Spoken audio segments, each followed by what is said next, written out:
Hey everybody, welcome to Troll Games. My name is Steven, and Evan should be here later. If not, it's just me, but we're going to play some Synthetik, since I promised that last night. Thank you, Matt.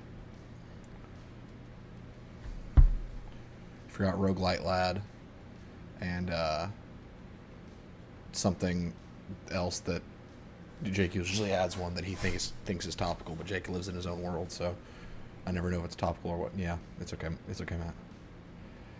I'm glad you are excited, Monty. I'm excited. I've been playing a ton of this game, so I'm just gonna start a solo. It's Roguelite Lad, Matt. That's the one that you forgot. But I'm gonna run a solo match. Hey, Lily, until Evan gets here. And the plan is, if Evan ends up just being busy, then I'm probably just gonna run solo all night. Jake usually adds one after Roguelite Lad that's like a new one each time. But we're gonna play Breacher. So the classes in this game, Matt, I'm glad you're watching this, because this is the game that I was telling you about, that Evan and I have been really into. So my favorite classes are the two last ones, funny enough, Eliminator and Machine Hunter. Eliminator is a very gadgety type class that uses a lot of lasers and summons, and is meant to kind of, they're basically like a futuristic hitman, using a lot of tools to take out enemies and fulfill contracts, and they're very good with pistols. We'll get you a cookie, Lily. What's your favorite kind of cookie, Lily? Machine Hunter is kind of an ambusher class. They get some like mortar strikes, and their skills cool down every 3 seconds as long as they don't get shot or shoot. So they're an ambusher class. It's a lot of fun. And then Commando, they have a knife and they can dash around. They're a lot of fun. But we're going to play Breacher. Breacher is basically the up-close shotgun class. But they get a lot of, like... How do I explain it? They have a breaching charge that they're built kind of around, which is like a close-range explosive. That's a good choice, Lily. But other classes are Heavy Gunner, which can do what's called Onslaught mode, or Onslaught system, where they just keep pouring ammo into their magazine, so that they're basically meant to have like a machine gun that they never have to stop firing. Demolitionist has explosives. Recon is kind of a summoner sniper combo. They're meant to hit precision strikes from far away. Riot Guard, I played that last time we streamed. They have a shield, and that's it. And then Chrono Interceptor is like a time manipulating soldier that can do like slow-mo and teleports and stuff like that. Evan, the Murasame main, he drops them every game. The Karlak Mac Daddy. I'm ready for a joke, Lily. Let's hear it. But we're going to go Breacher, because I'm just kind of leveling up classes right now.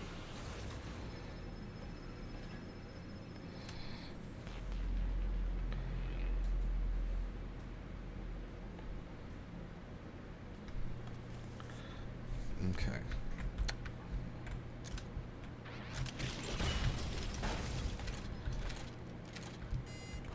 Ooh.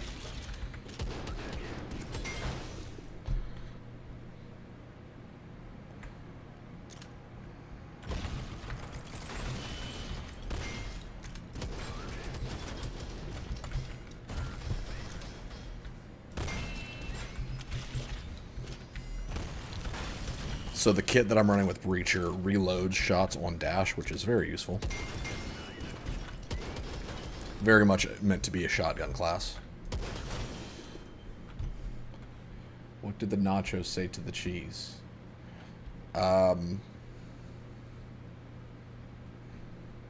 The nacho, so the chip set it to the cheese. I don't know what. If this is, hey, that's nacho cheese, I'm gonna be really upset with myself that I didn't guess that. Let me know if the audio needs to change at all, by the way.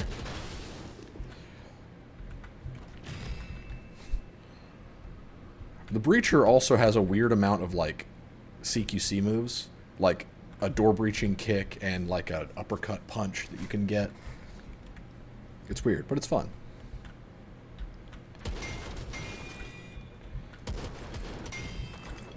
It's nacho business. Okay, that's at least different.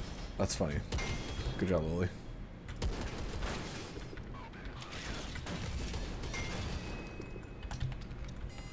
Crap.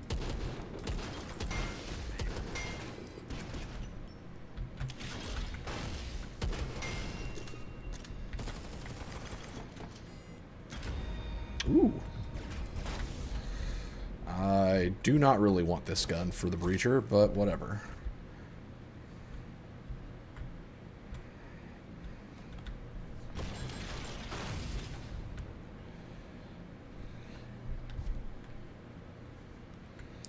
One sec, I'm gonna text that I need to respond to.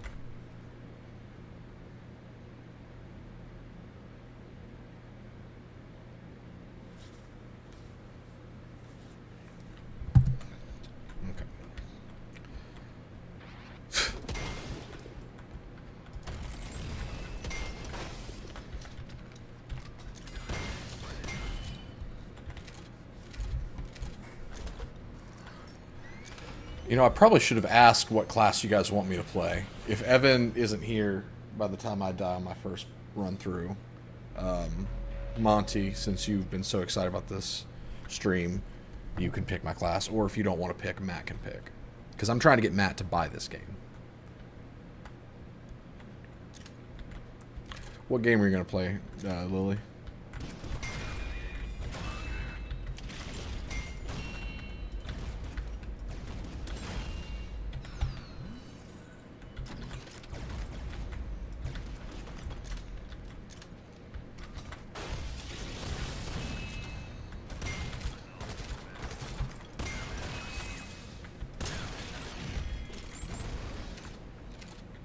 Cat game.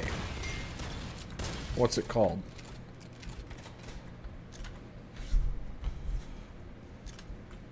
Okay. Monty says let Matt pick. Cool. If Matt's still here, Matt can pick the class. Or if Matt really wants to see a specific class, I'll start the run over. I don't mind.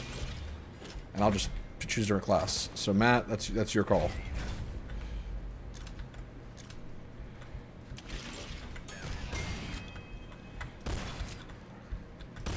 So you're meant to upgrade weapons as you go, and each class has their starting kit, which determines kind of a buff that they have on their character, but also can determine their starting weapon.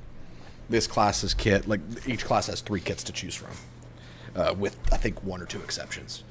But the one I chose starts with the police shorty, and it gives me the ability to reload a couple shots on dash, which is very good for shotguns.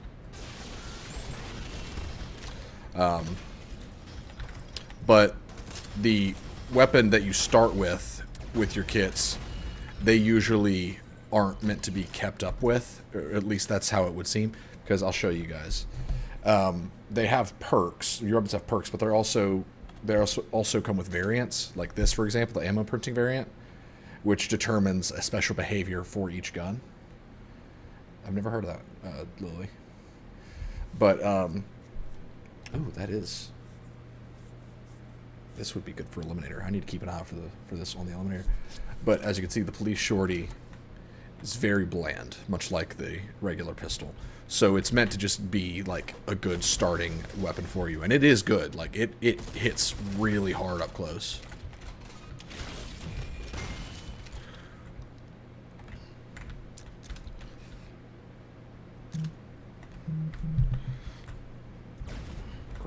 Crap.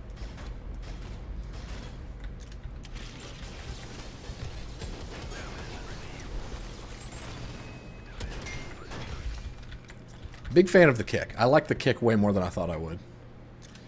Because I was like, do I want to bring that or like the breaching charge or like the shield dome? But no, the kick. Archaic as it may be, it gets the job done.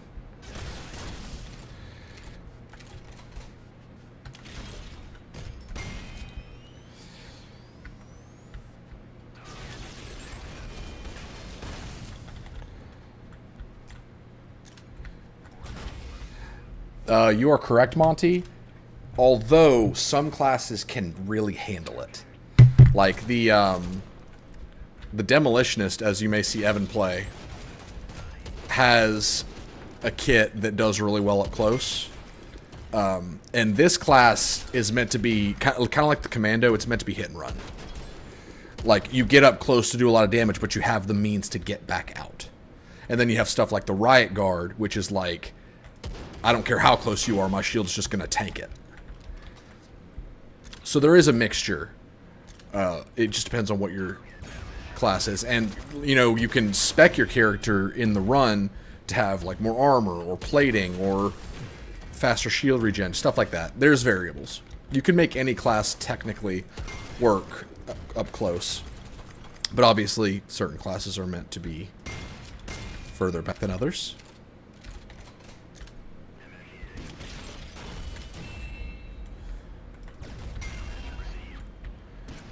And depending on your gun, as you can see, deviation and recoil is no joke on some of these. So if you, like the LMG that I screwed myself over with last time, remember, I basically had to be up close with it, but if I was up close, I was critting everything.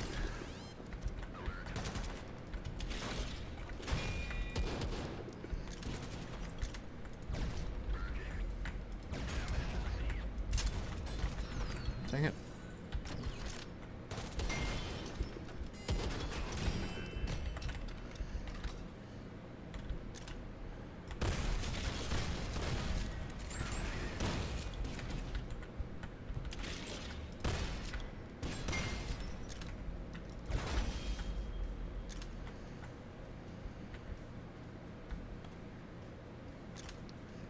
How's everybody doing tonight?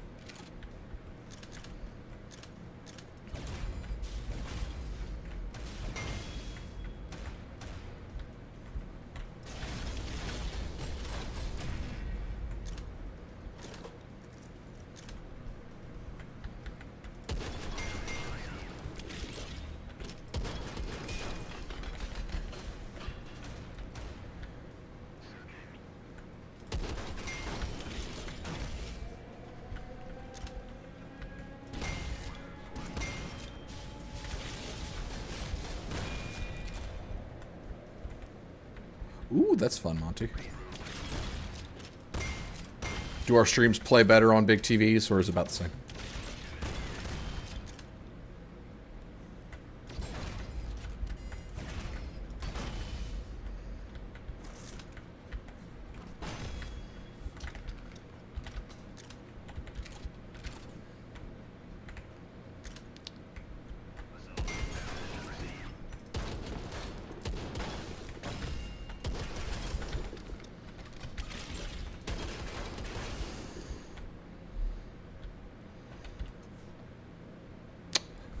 Oh, I forgot I have a mod equipped. Or a mod activated. Can be fanned while standing still. That sounds super cool. How does recoil work in this? Is it side to side? So, it's interesting. One of the things I really like about this game is how it manages to be real gunplay that feels really good, even though it's top-down. I feel like you don't get that a lot. So, see the circle where I'm aiming? So the size of the circle is your deviation, or accuracy if you want to call it that. So as you can see with different guns, the deviation's different. Shotgun's going to have a wider deviation because it's firing in a spread. Pistol's going to be tight. Other rifles are going to be tight. All that jazz. So I could, in theory, bring in my deviation through weapon mods or through tables or other perks to make this thing fire really tight. But as you go further out, deviation gets bigger. Closer in. See? That's how it works. Recoil, watch the circle. See? as recoil happens, deviation goes up.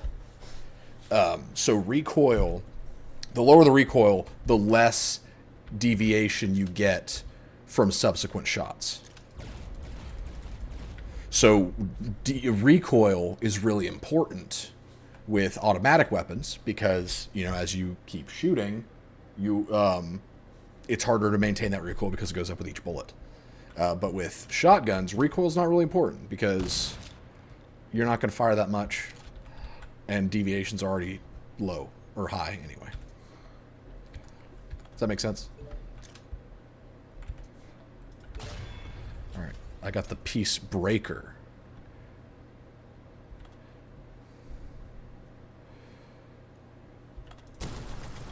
Okay, so that's the fan. Love that. That's definitely a modded gun. You can tell by the animation.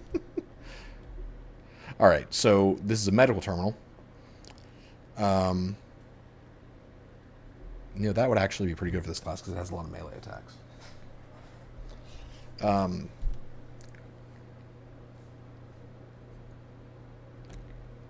going to get this one because Laser Eye Enhancer reduces all deviation by 25%.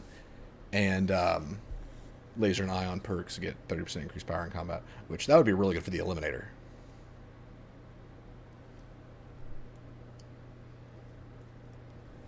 Yeah, you don't really think of, like, because when you think of a game that has good gunplay, you think of usually a first-person game. Like Destiny has good gunplay because it feels good to shoot guns and they're very responsive with what they show on the screen. But in a top-down, you're working at a disadvantage because you don't feel the gun, like, immediately. You know, you're not looking at the way it works, or like in Killing Floor, for example, you're not seeing the gun in slow-mo with the bullets shooting out of the ejection port and all that kind of stuff.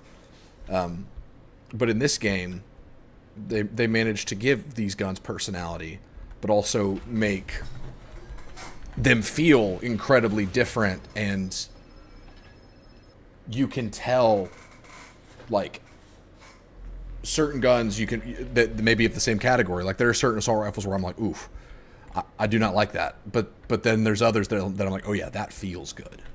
And I thought it was very impressive that they were able to do that with a top-down. It's better on the big TV because it's 20-something inches bigger and closer than what I usually watch on. Well, I'm glad that we play better on big TV. So I don't have to eject with this revolver, so it must be, like, single-loaded or whatever.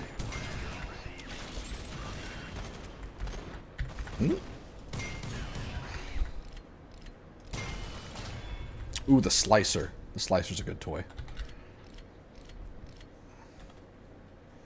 Yeah, check this out. Fantastic.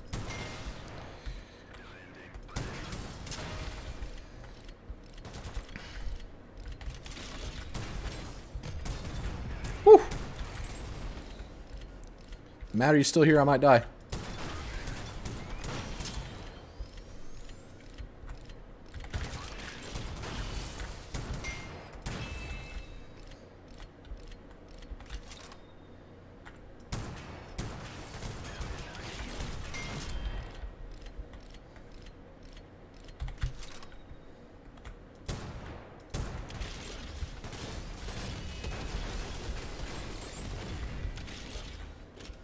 Did you ever play The Ascent? It's another top-down. I have played The Ascent.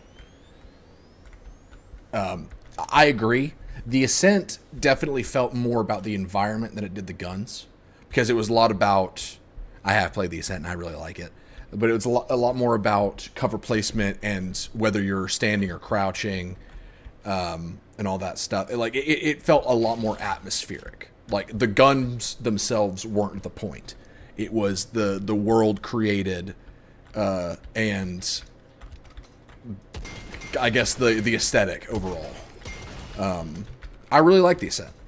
But yeah, gunplay did not feel as intricate in that, but it was an RPG with a lot more pieces to it.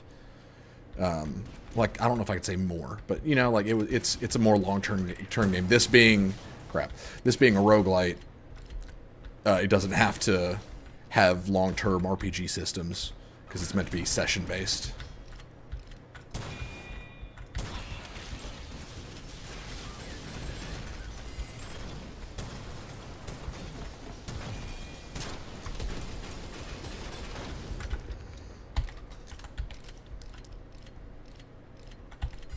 I'm so bad at that active reload. I'm never going to get that. Can definitely see what you're saying. Really enjoyed the game at the start, but never made it to the end. Same. I just never got anyone to co-op with. Nah, I don't need any of those. I'm saving my money for the upgrades.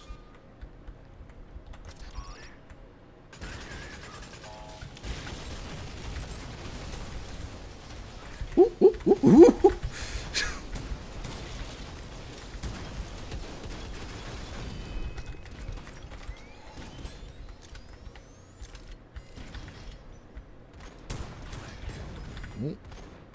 Oh crap, did not see the flank.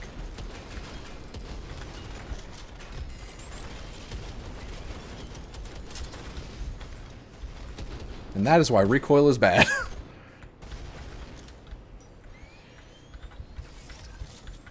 Oh crap, I'm stuck. There we go.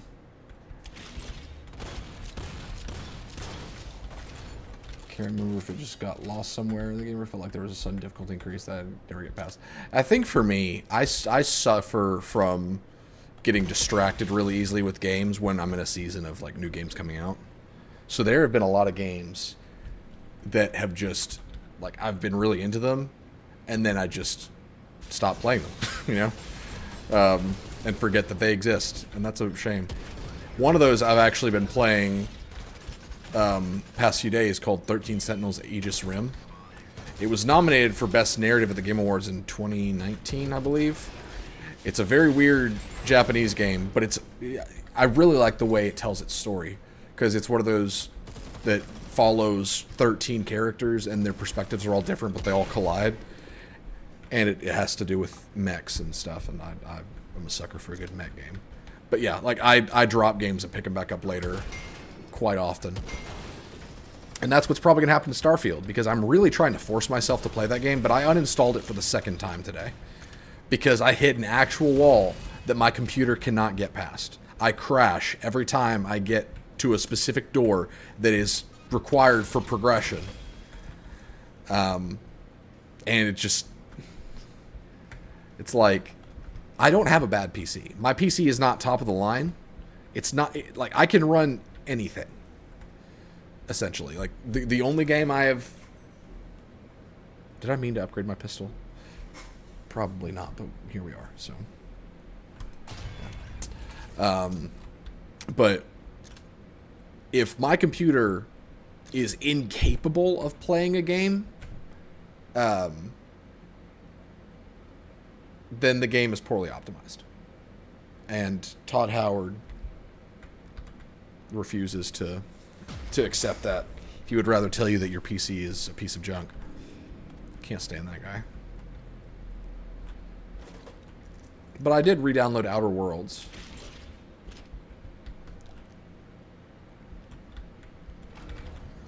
Yeah, it runs like absolute dog on my computer. Oh, boss fight.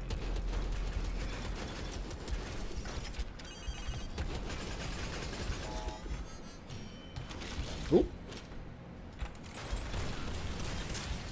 Oh, weapons also overheat. I just kicked the buzzsaw and it hurt really bad.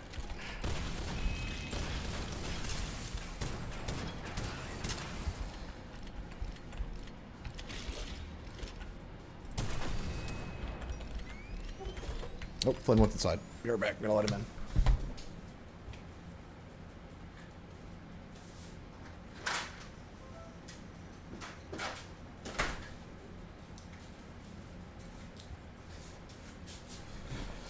Outer Worlds is one I played for a bit and then got put down as well.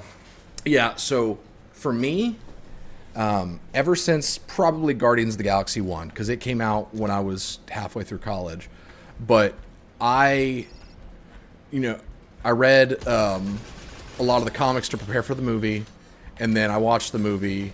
Star-Lord became my favorite comic book character, still is to this day. Ever since then, probably, I have really loved the whole aesthetic, style, whatever you want to call it, of the Space Outlaw, you know? And I've been really wanting a good game that has that kind of vibe. Like, you just explore space, you have a crew, you get into a lot of trouble. You know, kind of the Star Wars smuggler vibe. And Outer Worlds is literally, like, you're literally a space cowboy. It's just the show Firefly, but in video game form. And I really like that. And plus Obsidian, I've talked about this Lord knows how many times. Oh, wait, hold on.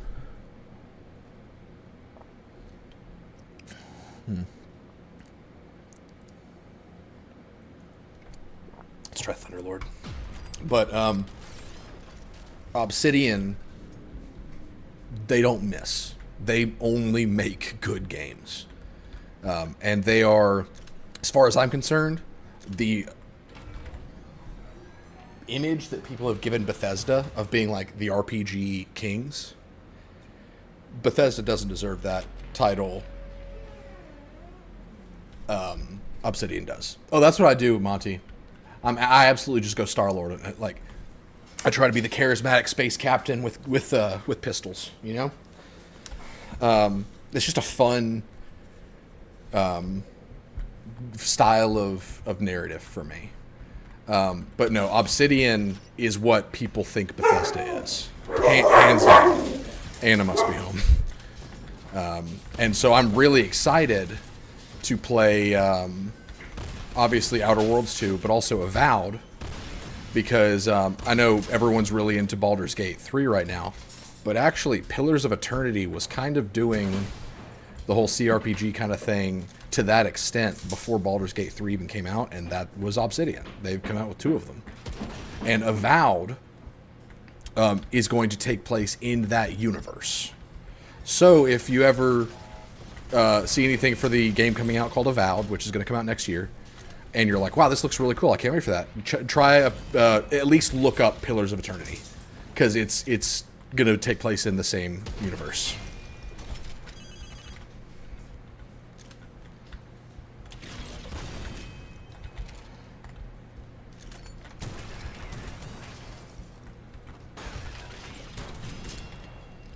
Trailer back at E3 a couple years ago. Yeah, it was the one... They showed a trailer with some gameplay this year at Summer Game Fest, or the Xbox Showcase, whatever it was. And the Outer Worlds 2 trailer dropped the same year they announced Avowed. And it was when everybody was really hyped for Cyberpunk 2077. And the trailer was like, if you want to play the biggest game of the year, play Cyberpunk 2077. We are not Cyberpunk 2077. And they basically like did this epic like satire of other video game trailers that ended with, "It'll be here when it's ready." Is this Lily or Courtney?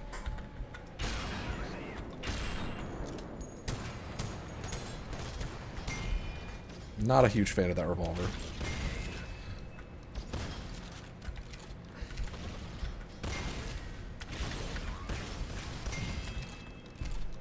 But what Outer Worlds has, my opinion of, my opinion of Starfield is basically, and I may have said this if I've already said this, if I ever am like in the middle of a rant that I've already said before, please someone shut me up. But my opinion of Starfield is that there are 2 sides of the spectrum when it comes to the sci-fi like space RPG. There's Outer Worlds and No Man's Sky.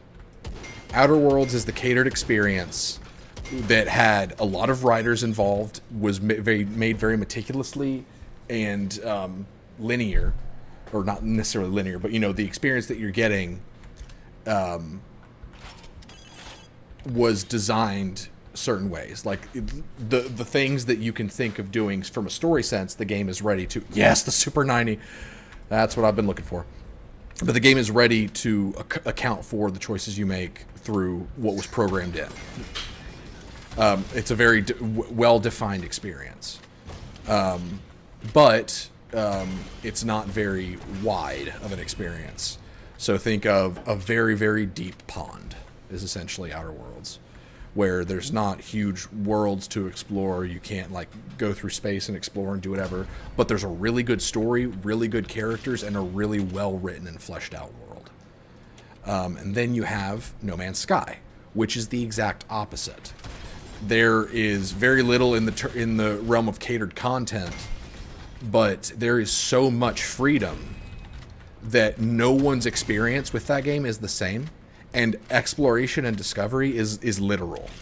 I can discover a planet in a galaxy of other players that is literally infinite, but there's not, like, you don't have a crew that has a lot of personality. Everything feels like it was procedural, because it was. But that doesn't make it any less impressive. Starfield, the problem with Starfield is that it's claiming to be both of those things. The really catered experience with the good writing, the good characters, and all of these planets to explore and everything. It's claiming to be both of those, but because it's trying so hard to be both and won't pick a lane, it's not very good at either of them. Like, to me, and again, I didn't get very far because... I'm gonna die. I didn't get very far because the game, you know, I hit a wall. But everywhere I went felt so bland and boring. Like, it felt like it was both made procedurally, like certain planets that you end up on, like, which... I'm gonna spoil it for you, but they totally were procedurally made to have that many planets. They just ran through a generator and then gave them a little bit of shine and then called it a day. But it felt soulless, and there was just so much bloat, and the characters were just kind of there. Like, it just felt like it was doing things that other games had done better and claiming to be there first. And that's just a real bummer, because to hear people be like, wow, I can't believe how big this game is, when No Man's Sky, in terms of like width, just the amount of stuff, did that better 7 years ago. It's just an accolade that Bethesda doesn't deserve. They made a game ripping off ideas that came before them.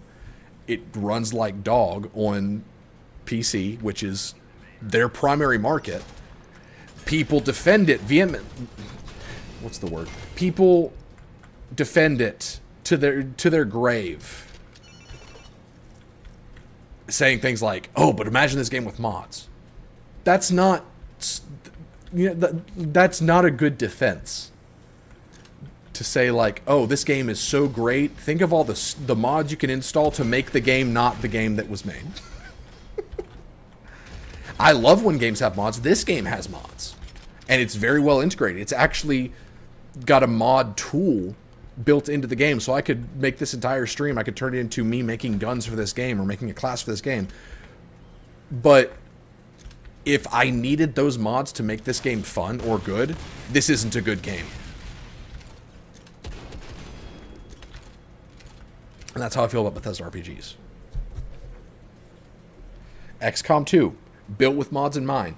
Fantastic game on its own. I would play it again without mods any day of the week.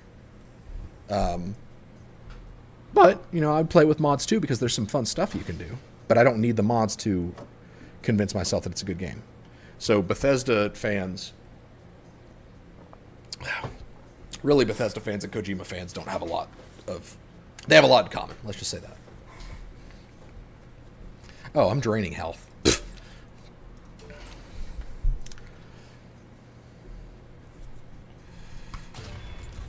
We're just going to upgrade the crap out of my shoulder dash. What does power even give me? Sorry, rant over. Unless if you want me to keep it going, then I'll keep this thing going. I could complain about Bethesda all day. It gives me life.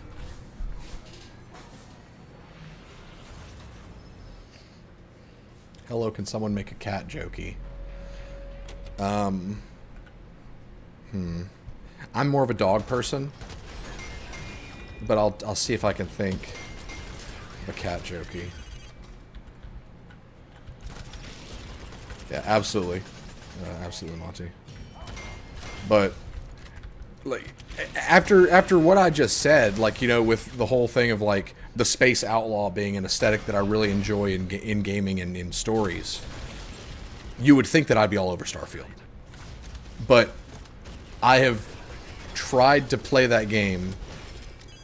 Like, the first time I tried to play it, it was like, wow, this really doesn't run well, but I want to like this, so I'm going to give it a shot. And I was forcing myself to try to get into it several times. I got on the game and got off the game like 3 times over the course of 1 hour, because it very much felt like I was trying to force myself to enjoy a game that you know, didn't deserve my time.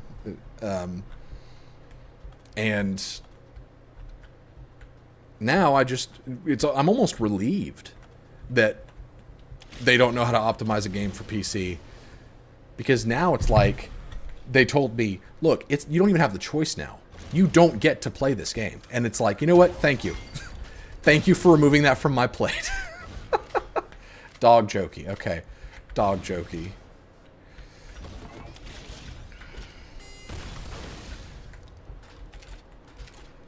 What did the dog say after the doctor's appointment? What did the dog say after the doctor's appointment, Lily? I'm glad you're liking it, Monty. And I probably would be enjoying it a good bit, like in terms of just, you know, making my own fun, if it ran well. But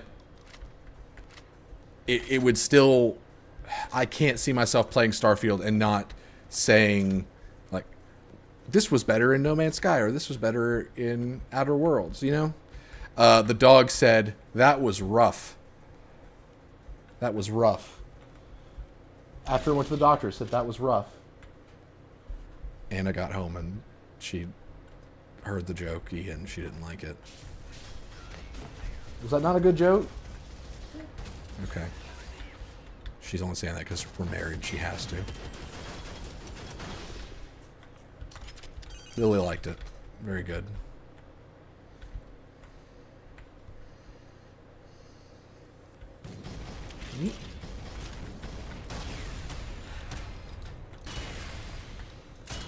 Crap. I didn't even check to see what the Spaz got. Hold on. Or the Super 90, not Spaz. Lily didn't like it. What? You just laughed. Oh, heck yeah. Breaching is perfect. One thing I thought was kind of disappointing was that I raided some abandoned factory pretty early on, and then a few hours later found the exact same factory with the same enemies on another planet. Of course you did. And that's the thing. And to expect anything more would be unrealistic, unless if Bethesda made you think that there was going to be more, which they did. They oversold the game and just straight up lied about a lot of stuff. Maybe not lied, but like they definitely bent the truth so much that it looks like a twisty straw now. Because like to hear Todd Howard, and I've been saying this since the beginning, for Todd Howard to be like, there are thousands of planets in this game. There are over 1,000 planets, whatever the number was. As soon as he said that, I was like, okay, one of two things is going to happen. Either, one, the vast, vast, vast majority of those planets are like giant nothing burgers, where you basically go to harvest resources and you'll just feel really empty. Or they did a ton of procedural generation, didn't really put any work in those extra planets, but just generated a bunch, touched them up a little bit, then called it a day.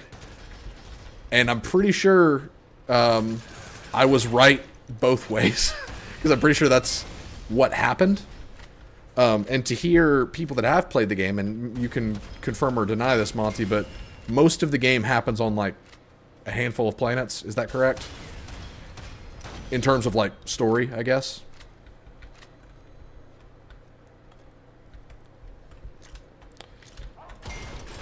which just makes the whole claim of like, you can go anywhere, do anything, all these planets, makes it really disingenuous.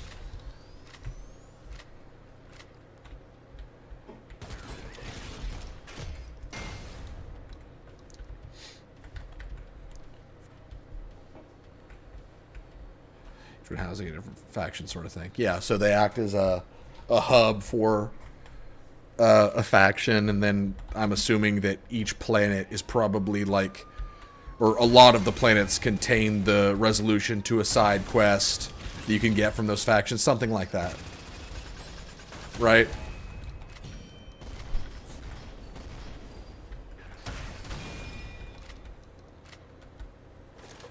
Evan better hurry up, or it's just going to be me complaining about Bethesda for an entire stream. I'll do it. You watch me.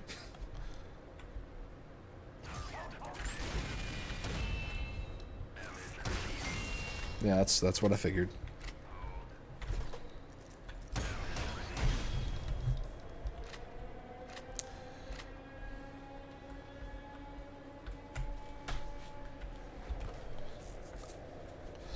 I'm glad you're here for it, Monty. And I'm not judging anyone that enjoys Starfield, because like I said, I would probably be enjoying it too, but I just think Bethesda stretched the truth a lot, and they don't deserve near the credit that they're going to get for this game. I've been saying since the beginning, it's probably going to be a 7 out of 10. And if the game was working on my computer, it probably, based on what I played, it's very much that. It's the kind of game where I would play it, be really into it for a little while, and then realize, wow, this gets really repetitive because there's not a lot of substance here.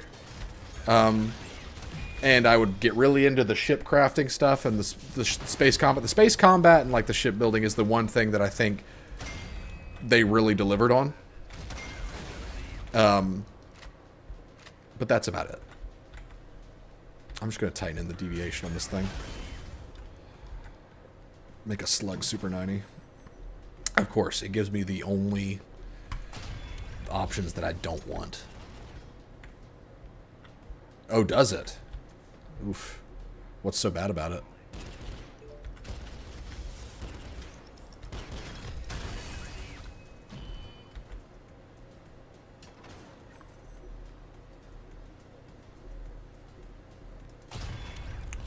Struggled so much just to add some extra cargo space last night. Oh, good.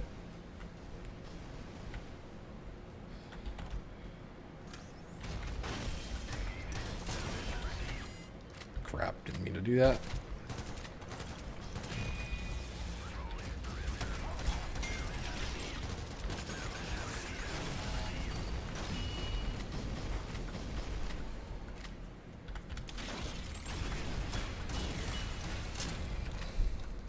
Excellent.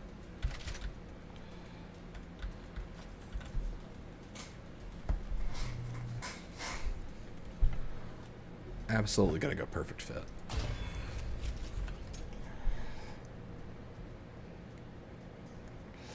Can't rotate thing you want to add, only flip in one direction, so I had to rearrange my whole ship. Oh no. That sucks. I hate that.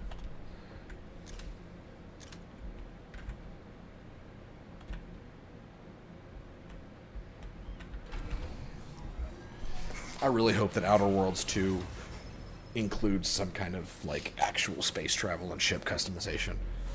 That's the one thing that is probably keeping Outer Worlds from being like my favorite RPG. Everything else just hits for me.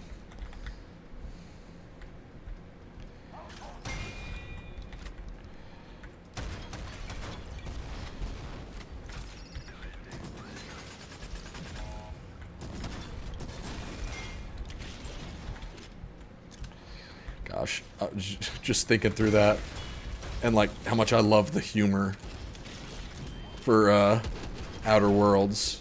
There's one moment where you're talking to like the leader of the Saltuna canning factory, and you hear about a worker that died, and she says the manager or whatever, she's like, yeah, I'm responsible for paying for his funeral because I'm his next of kin or something. or closest living relative is what she said. And one of your options is like, oh, you were related, and she goes, oh, no, closest living relative as in I was the living being closest relative to his position when he died. So in the Spacer's Choice company, the closest living person relative to the person that dies when they die is responsible for their funeral fees. Which is so dark and dumb and just hilarious. I really like No Man's Sky, Monty. I was one of its detractors when it came out because, rightfully so, like it was theft. Basically, it was fraud. But they stuck with it to the point where, like, when you think of a redemption arc in the industry, you think of Hello Games and No Man's Sky, because to this day they're still updating the game for free, to where people are like, guys, you can stop updating this game, you've done enough. But they just keep doing it, and it's all free. Once you've purchased No Man's Sky, you own every single update. And if you're looking for that experience of like getting lost in space and just exploring an infinite galaxy, No Man's Sky is it.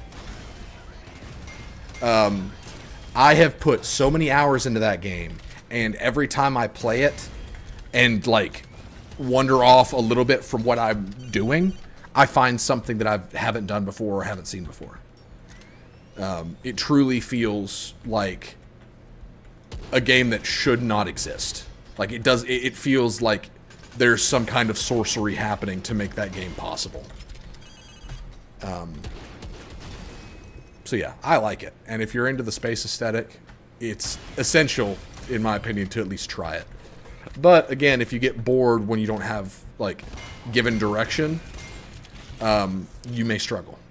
The early hours of No Man's Sky are some of the toughest hours to get into of any game I've ever played.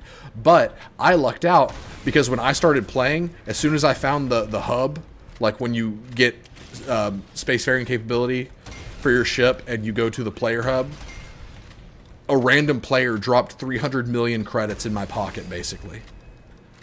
Like, just because you can send items to random players. So he dropped enough items that were worth 300 million credits. So I immediately sold them and was able to skip so much grind. Immediately bought myself a freighter. Then I bought a fleet of frigates to go on missions for my freighter. Got myself a really nice ship that looks like the Milano from Guardians, of course. And then I was rolling.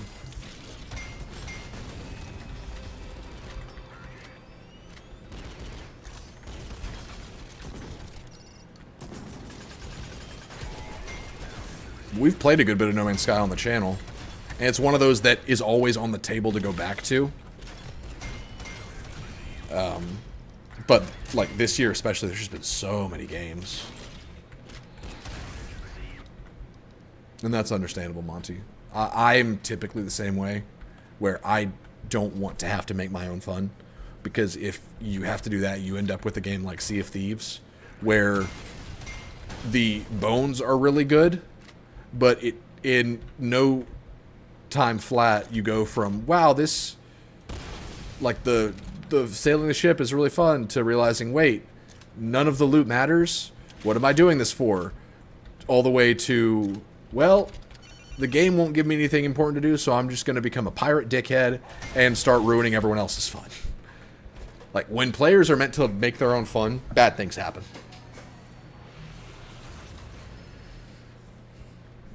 My friends gave me a ton of cobalt, told me to go to different space stations, just sell it all, and then you can buy it back cheaper and crash the economy. Yep.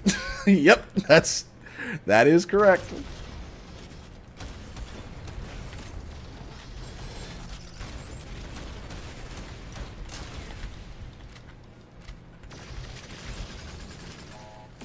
I do not like this fight on this class. This is very difficult.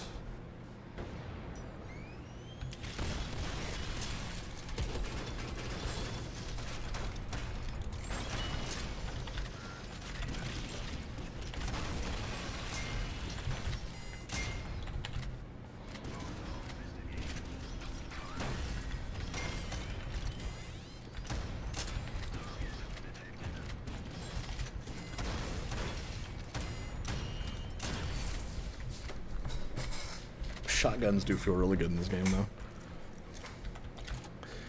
I've got to find an SMG or something, though. Like maybe some dual pistols.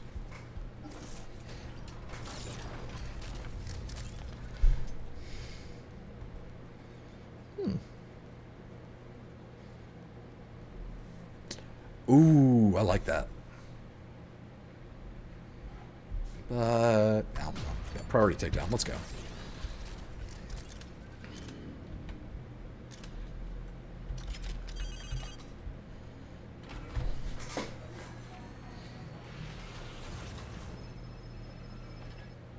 Sea of Thieves is also a game that you need friends to play with, or else you can barely do anything and probably won't want to. Yep. Absolutely. And they did make it better. But it still is just kind of like, if I'm playing a game as a pirate and I'm expected to, you know, yo-ho get treasure or whatever, you know what is really important? The treasure actually meaning something. Otherwise, you've taken away the entire point of being a pirate other than being an absolute dickhead.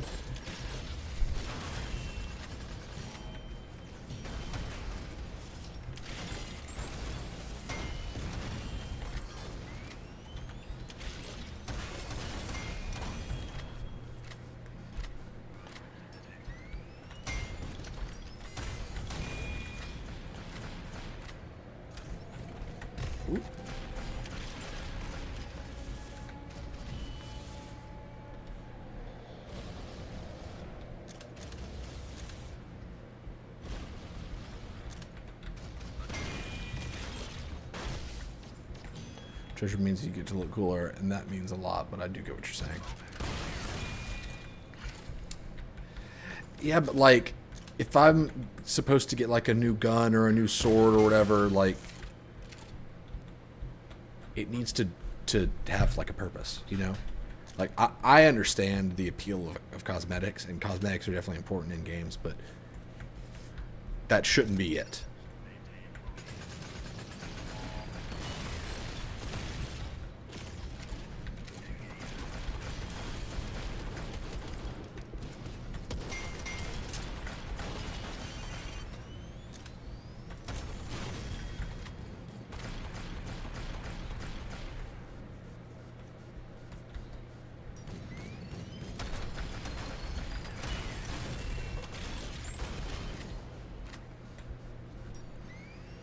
I'm honestly surprised I'm still alive.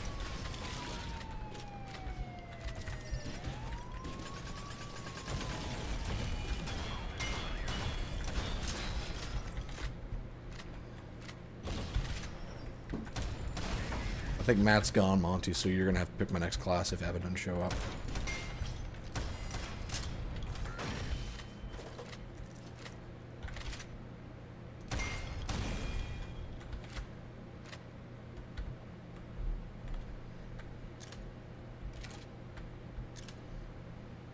Whew.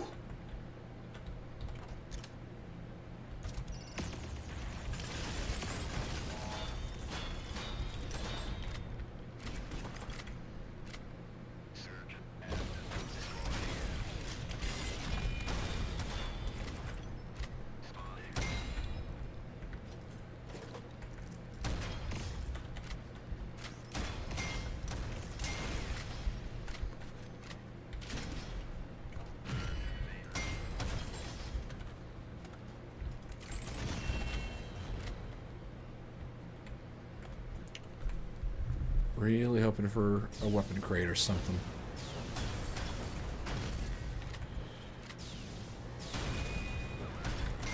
That's something. It's funny how powerful the kick is. Literally knocked over a satellite with one kick. Or a satellite dish, sorry. Deviation. Yes, please. Look at how tight the spread is on my shotgun.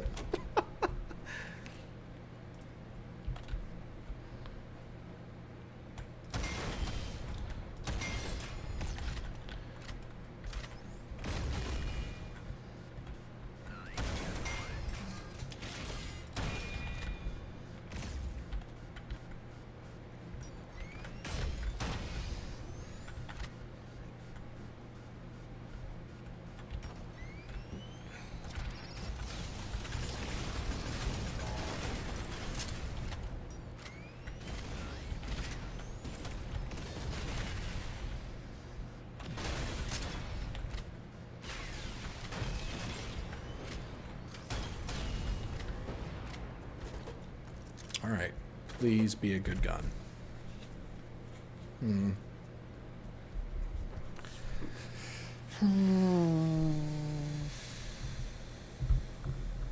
What do you think, Monty? Akita Fusion Burstfire SMG or LM89 Dusk?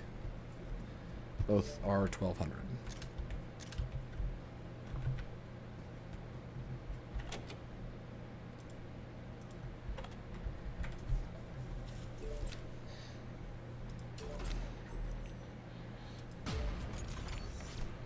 Anything but burst fire. Fair enough. Fair enough. Ooh, I got the divine roll. Oh boy. That is what the divine roll does. It gives you a 25% buff on every weapon stat. Good choice.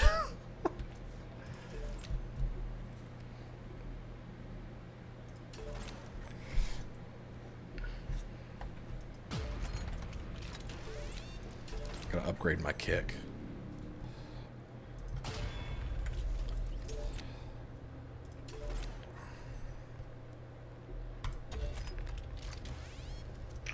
Alright.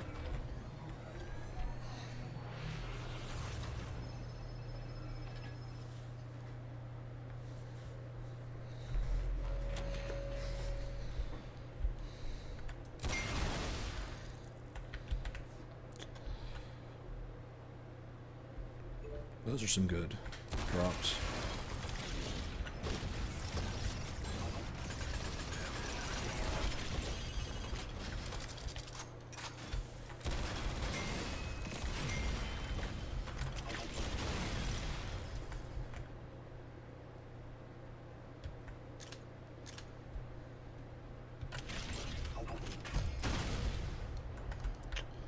Weapon.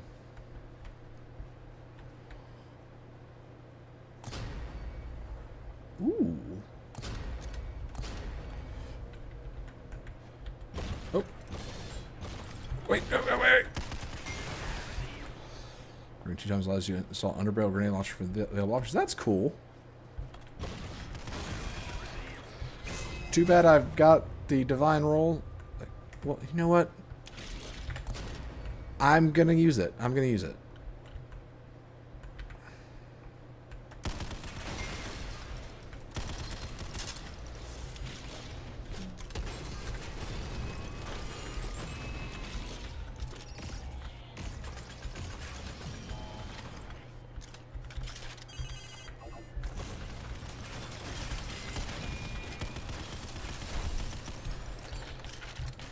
Ooh, good reload.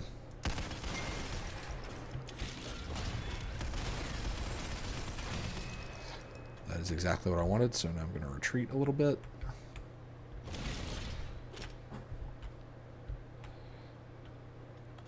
Okay. Upgrade this guy twice. Yep. That was a good get. Choice between using a fun new weapon and the objective of better legendary is always tough. Yeah, but I figure I'm here to entertain, so let's entertain, right?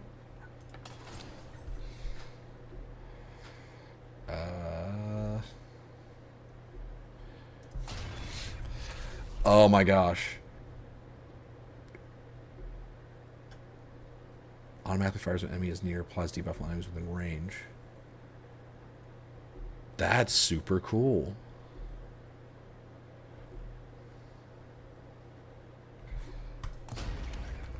Yeah, so this gun just has a free grenade launcher just for upgrading it. And that's a modded weapon. That's really cool. Props to whoever made that. Ambrosia Master Printer. Weak point hits have a 50% chance to permanently increase damage and instantly yeah. Yeah, I'd say so. That is fantastic. Reduce recoil, no. Armor penetration, no. Ugh. Sure.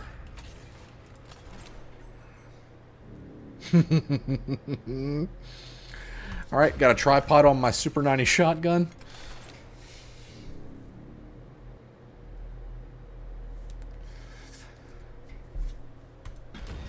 This thing is a friggin' beast now. Let's see how it does.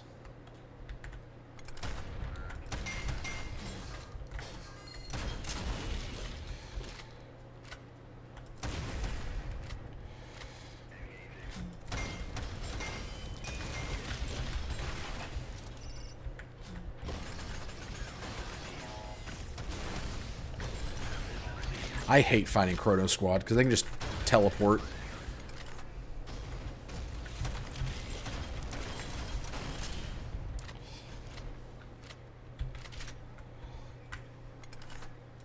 Yeah, that's my shotgun now when I stand still. It's a slug. But it's actually firing a cluster, just a cluster that's on top of itself. Imagine walking around a corner being met by a shotgun on a tripod.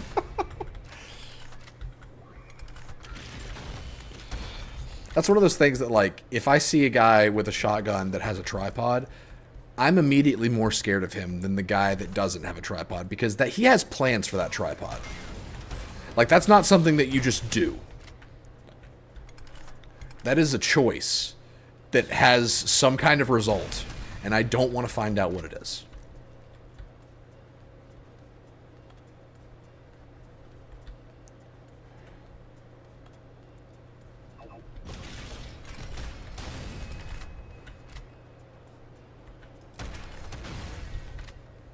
You know he's got to be up to something mischievous. Exactly!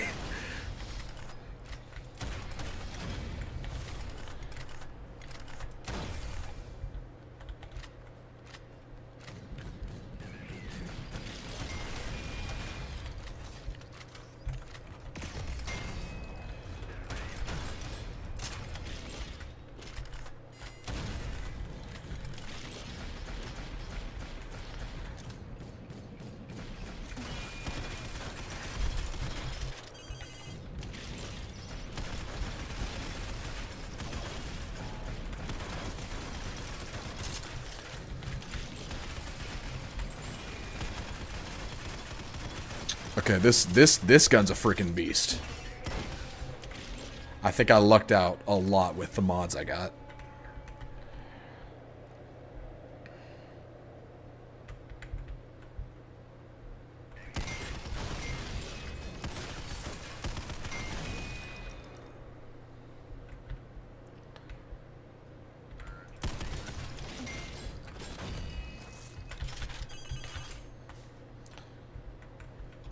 Alright, so Monty, this is a horde mode, like a little survive wave that I could do.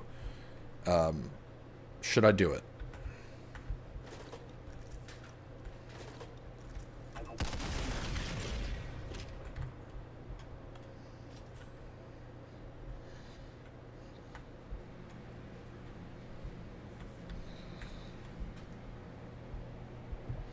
So Evan's doing D&D right now. I haven't... He said he should be able to join depending on the players.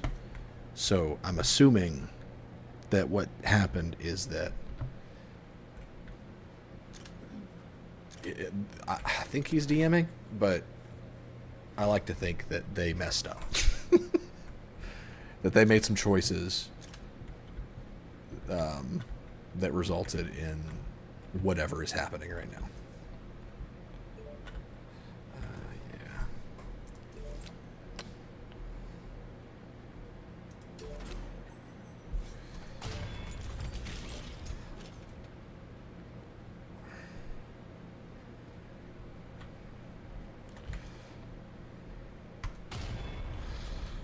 All right, here we go. Oh.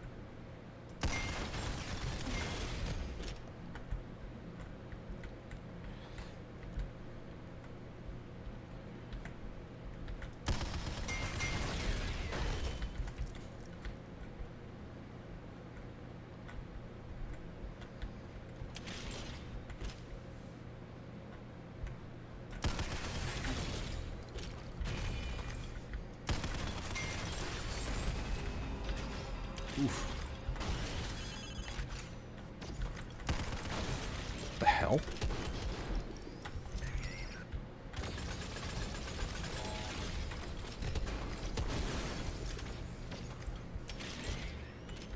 game seems like it's freaking out a little bit.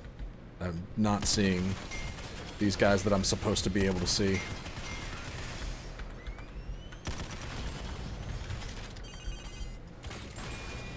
I did it. First time I tried to play D&D with my friends over Discord, 2 of us ended up falling asleep while we were getting everything set up, so they had to do a mini quest of funny someone's cat. That's funny. Give me that crit chance.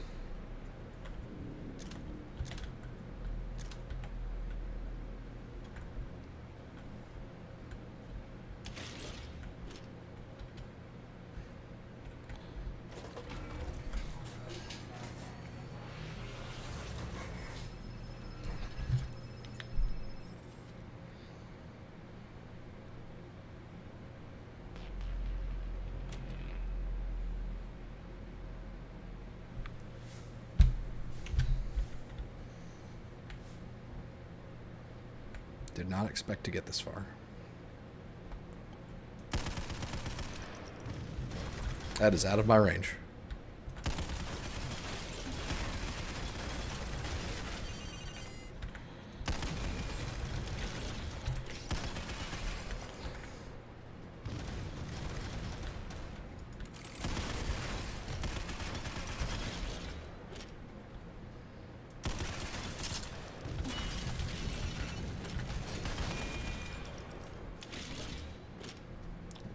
Okay. Look at how far I can dash, though.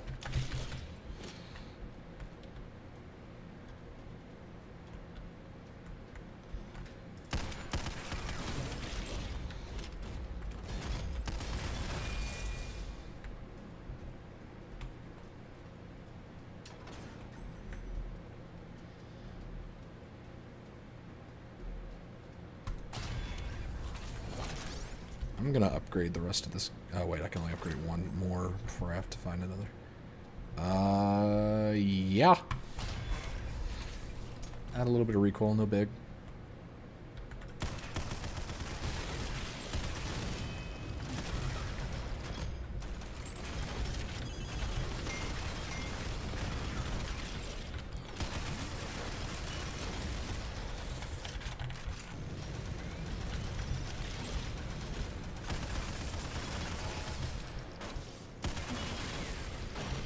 Oh my gosh. See how much damage that kick did? Watch this. Oh, well, it's almost dead. Hold on. I'll try on the other side.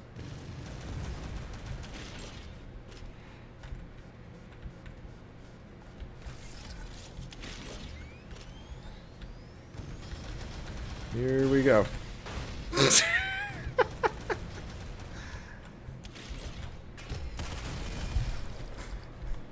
I think the kick does double damage against turrets, is what I read. So that makes sense.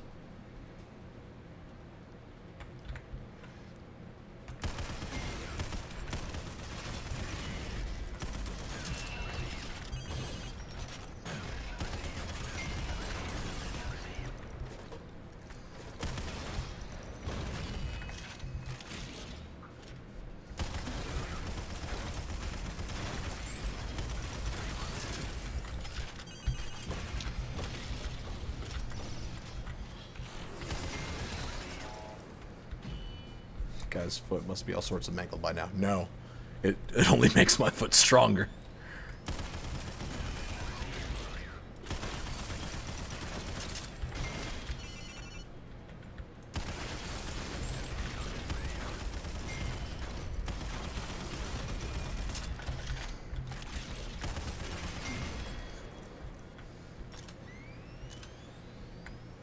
Remember when I had a pistol that I used? That was fun.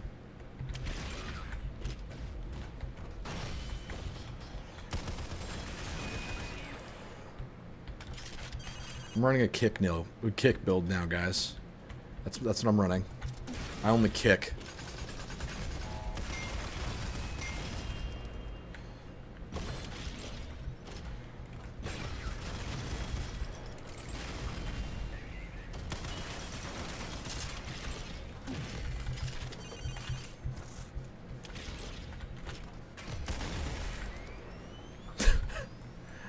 never forget, Monty.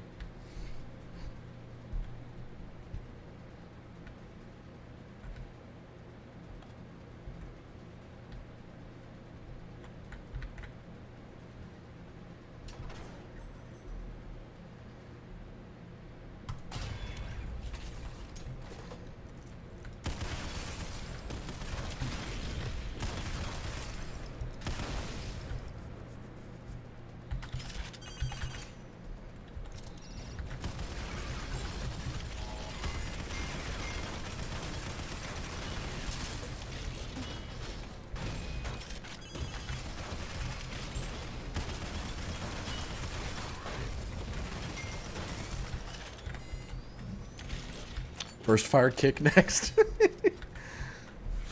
That'd be pretty cool. Just replace my foot with a jackhammer. And just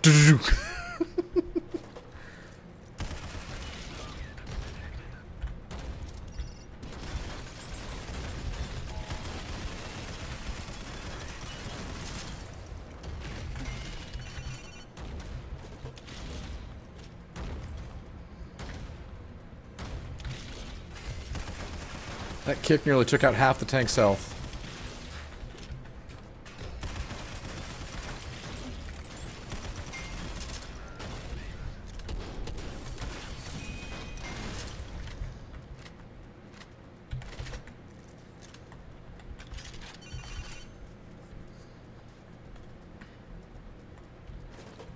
Alright. Last boss. Be thinking about what class you're going to play next, Monty, because I'm probably not going to do the loop on this one.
Whew. That started to hurt. And it's going to make me do that fight again.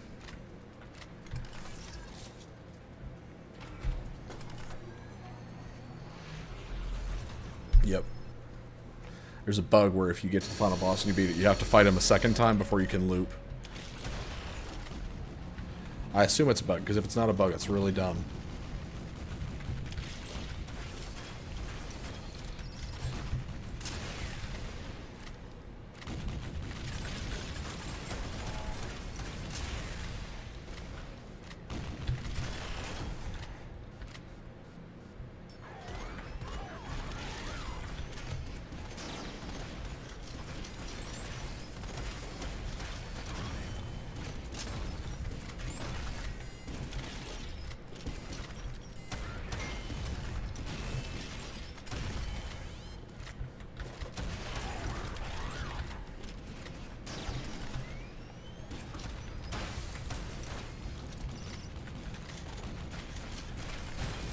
Whew.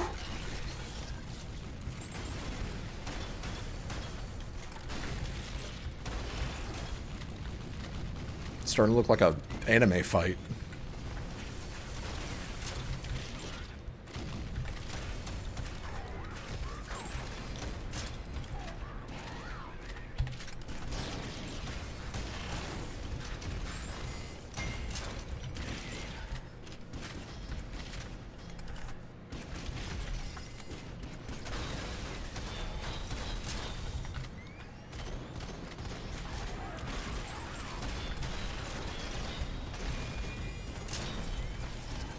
No!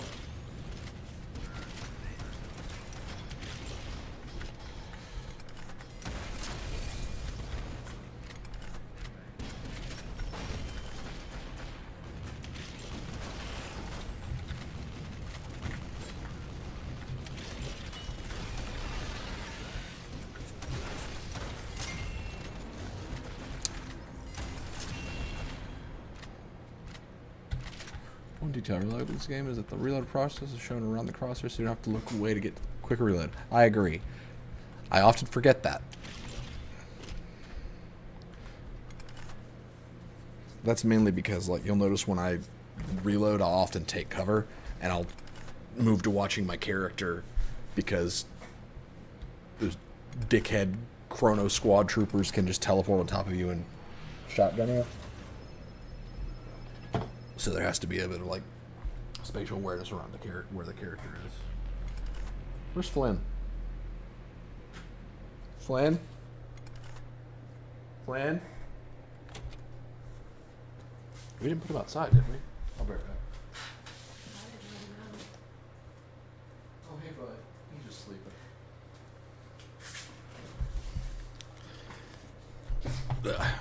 Flynn has been acquired. Forgot what I'm watching. Forget it when I'm watching too, but it's still cool to be included. Absolutely. Absolutely. 100% agree. The stock is always the worst. Freaking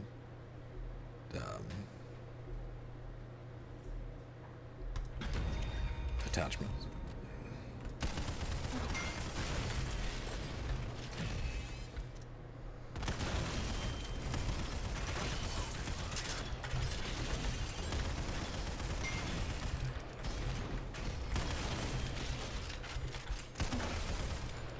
All right, I'm just gonna go guns blazing.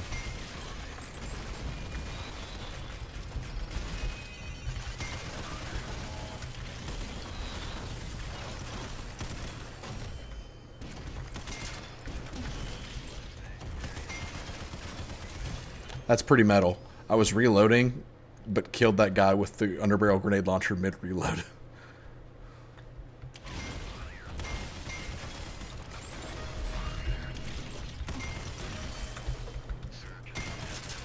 What the hell? My slicer drone didn't throw. Oh well. Alright, Monty, what class am I playing? I should be level 15 on the Breacher now, right? Only 3 levels from that. Okay, so your options are not Breacher, because we just went really far with them. Heavy Gunner, which has a lot of ammo regeneration. They're very tanky, so they're meant to be able to like stand their ground, fire a lot of big guns without running out of ammo. Demolitionist is explosions. Recon is a sniper. Chrono Interceptor is a teleporting time trooper or something. Commando, you've seen that one. They have the knife. Riot Guard, Shield, Machine Hunter, Ambush. Character that's good with sniper rifles and like armor piercing weapons. And Eliminator, which is lasers. Hello again, Lily / Courtney. I understand the worry of when you forget where the dog is and they just don't respond, but it turns out they're asleep somewhere. Yeah. Well, now I'm paranoid because Flynn didn't actually respond. I'm going to go actually check on him. Decide which class, Monty. Be right back. Flynn?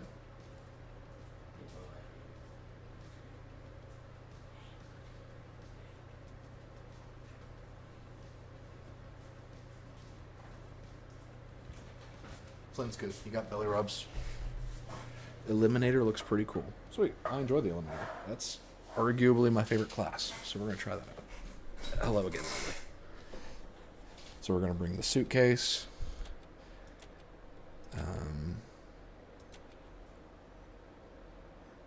Sure, but we'll bring the healing stem. The other one's just not very good. We're going to escalate.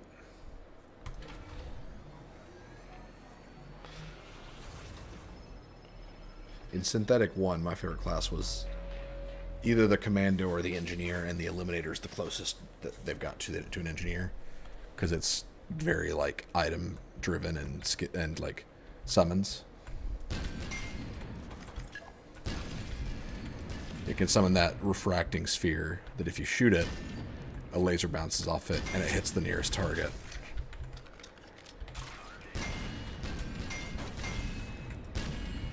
And this pistol rocks. This is my favorite pistol in the game. Also, the Eliminator gets bonuses with pistols, so it works out. At the top left is my Headhunter stack. Every kill that I get builds up to where... See, I just completed a contract. So Evan did run this class, I think. This was the first class that he tried before he did Recon. But every Headhunter contract I fulfill, I get plus 1% movement speed, plus 1% crit chance, and 100 credits. So I'm a hitman, basically.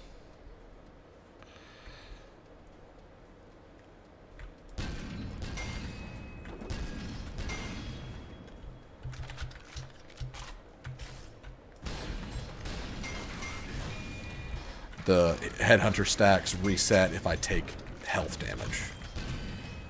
So that's why I'm supposed to use summons as a distraction to not get hit.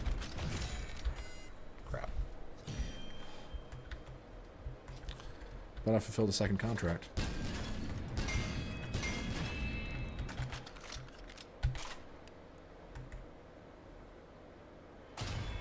Dang.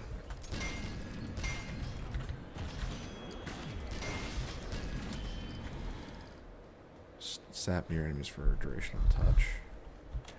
Okay, I'm not going to have that as an active. I'm just going to make it passive.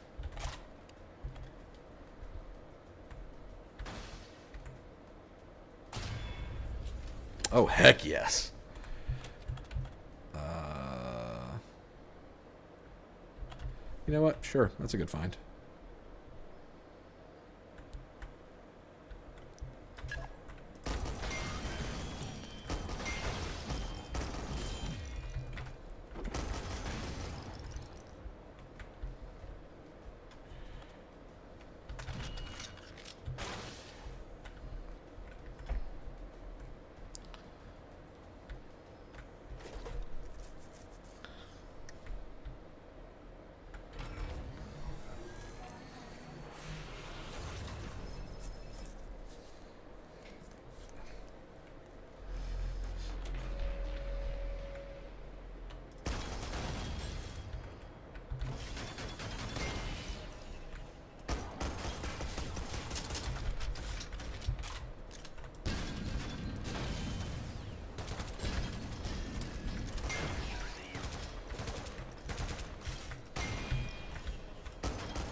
Heck yeah.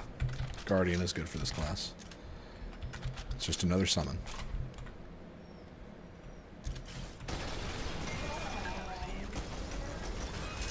Ooh.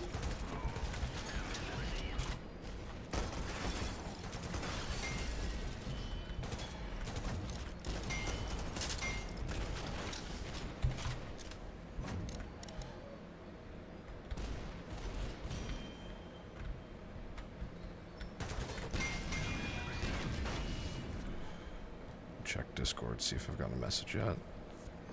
Nope, still nothing.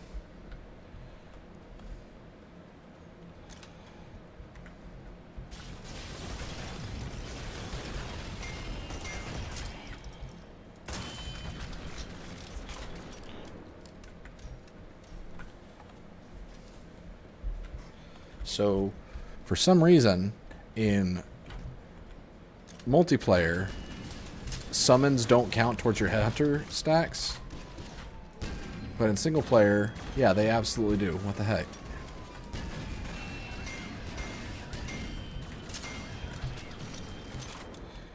If anything, like, they need to count in multiplayer more because it's harder to compete for kills against a player.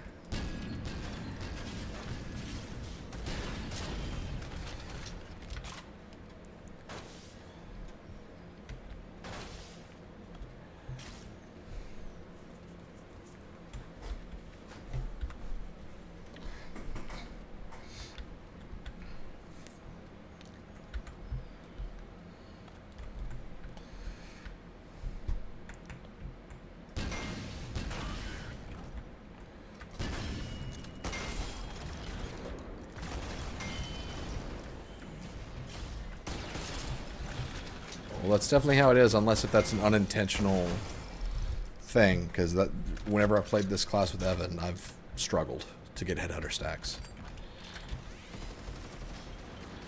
Ooh. Okay, yeah. If this SMG comes with the perk that it came with last time I saw it, this is a must-have. Yup. Yup. Class specialization ability gains 75% power. That's my turret. So... Yep.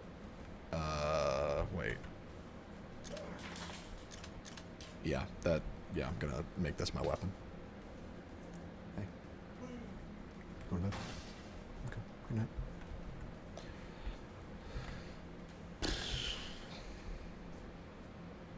So that buffs my turrets by a ton.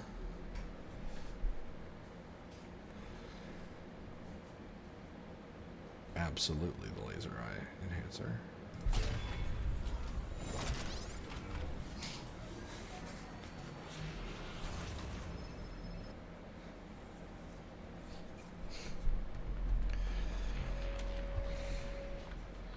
So this run may end up being... I got the exact same roll for this that I did with the pistols. This run may not be very fun to watch, but it's going to be all about the summons pretty much.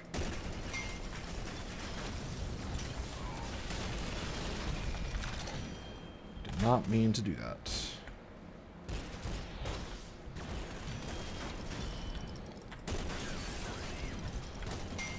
Honestly, this is not a bad gun. I was expecting it to suck.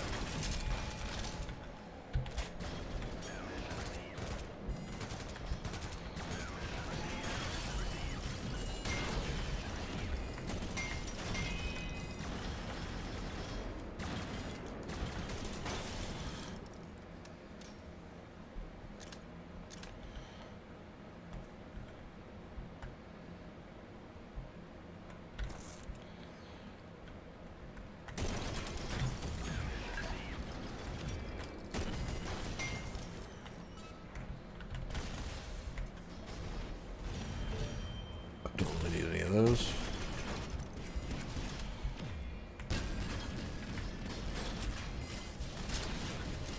Oh my gosh. Don't you dare die here. Oh my gosh. Oh, that would have... Is one of your summons a riot guard or some... Yeah, that's the guardian.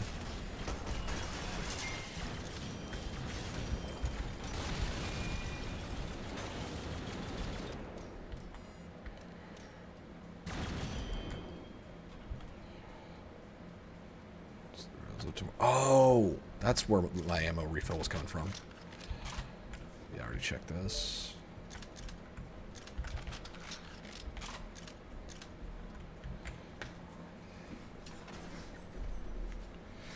Magazine size or recoil. Let's go recoil.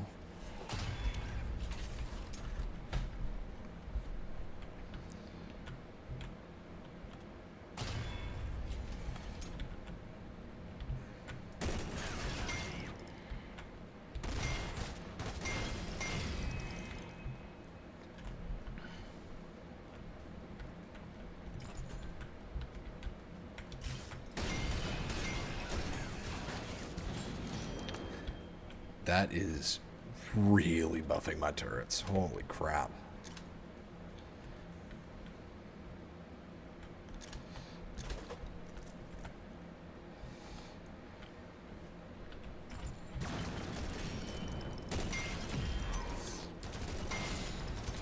So the Guardian Summon is an item that I found, Monty. That's not native to this character.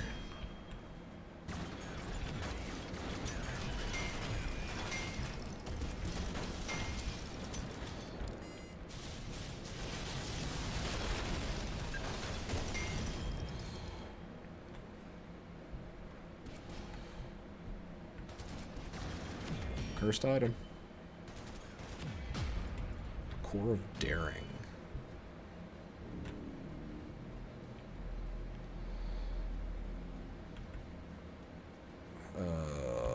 Yeah, I'm gonna sell that. No thanks.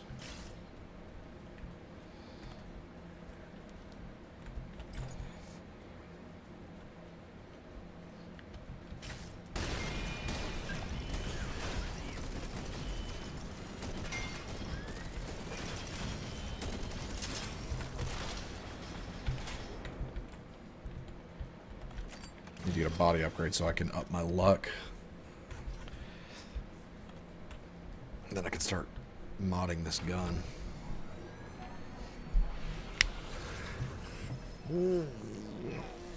Okay.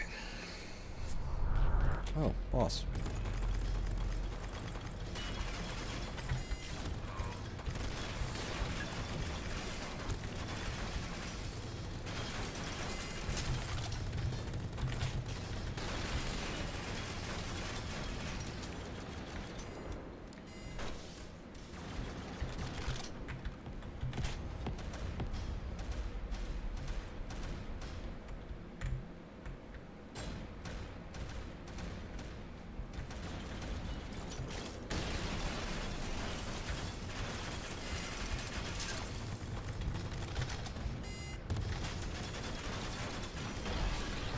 Good lord. That was so easy.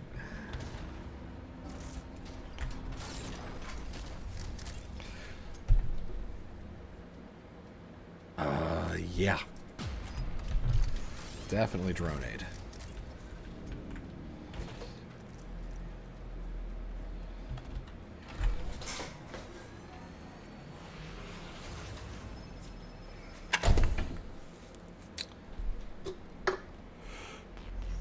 Ugh.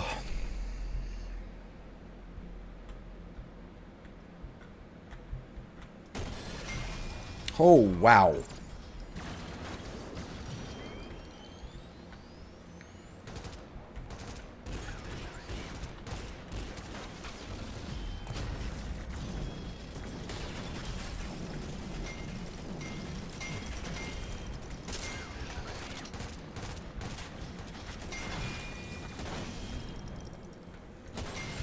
Oh. What is...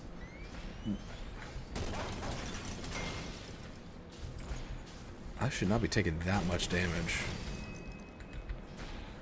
I don't think I've got anything that's increasing my damage taken because I got rid of the curse.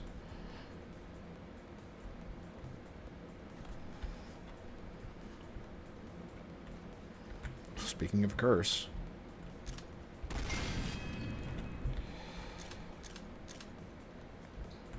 Let's roll the dice.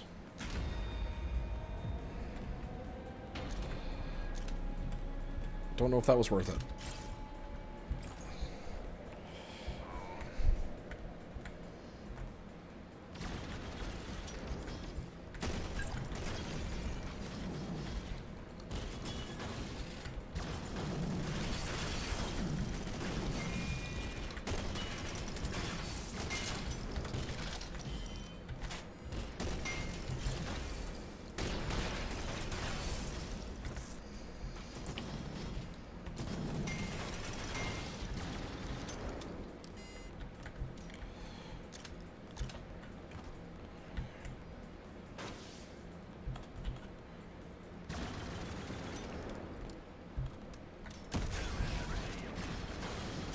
You know what? Yeah, I'll keep it. It's a shotgun that fires radiation slugs. It's good for destroying emplacements.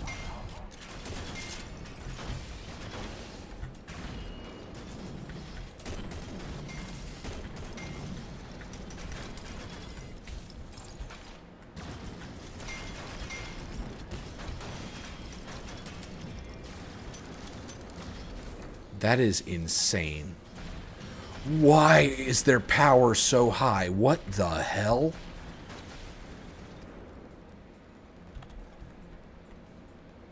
It's 422 increased power. I don't know why it's that much. It's only supposed to be 75% increased.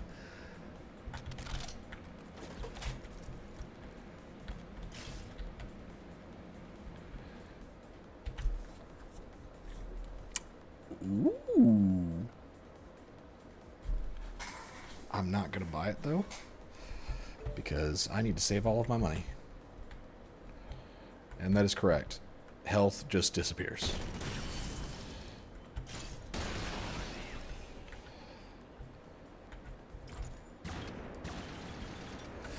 Look at how fast it shoots now.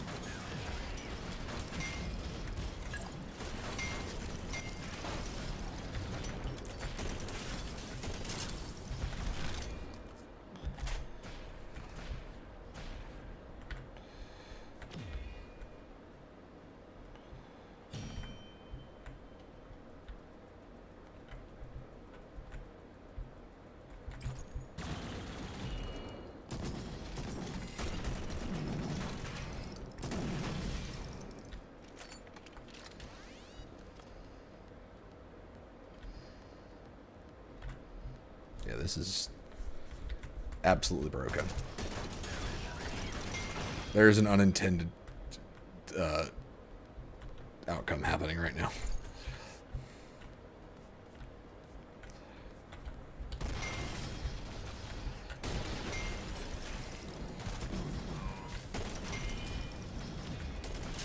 Look at the curse.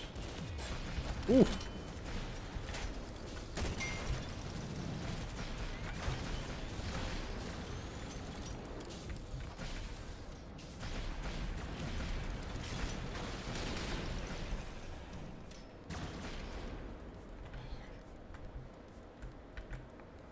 I just have to get to the upgrade shop to see what I can do to these turrets to make them even more filthy.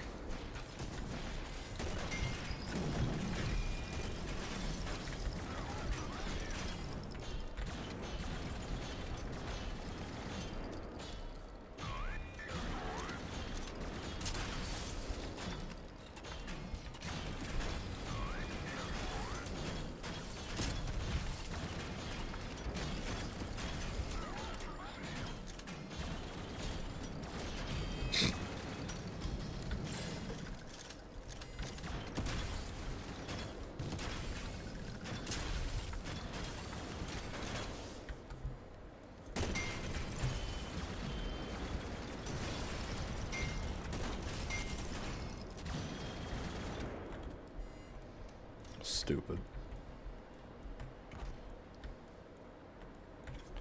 Alright. Throwing everything in the Seth-up case.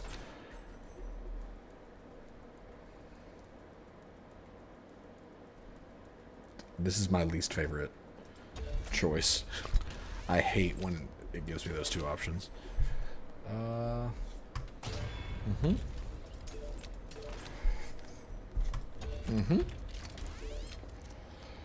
And let's go with Guardian.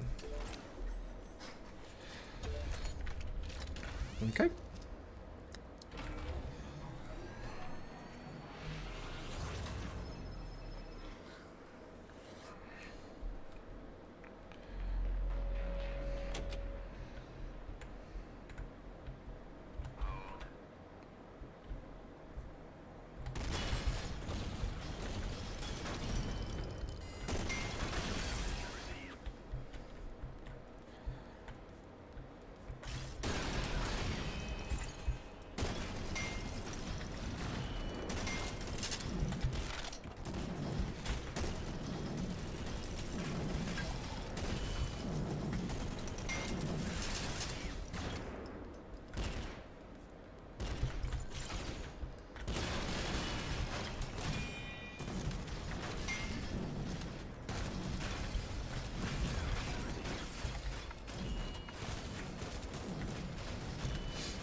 This is so dumb. This is so dumb. I love it.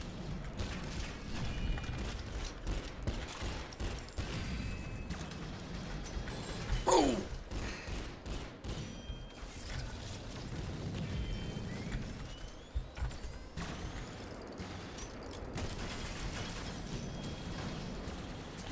They are at nearly 600% power.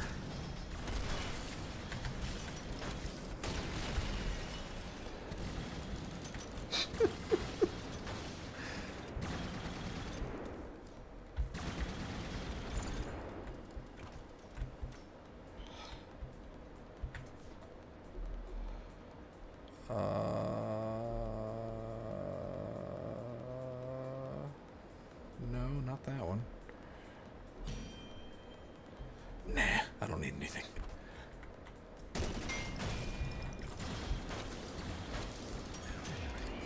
That means 6 times stronger than usual, Monty. See at the top right of the picture, it says 598% power. If was to do that, it would still be at 500% power. I broke something. I 100% broke something.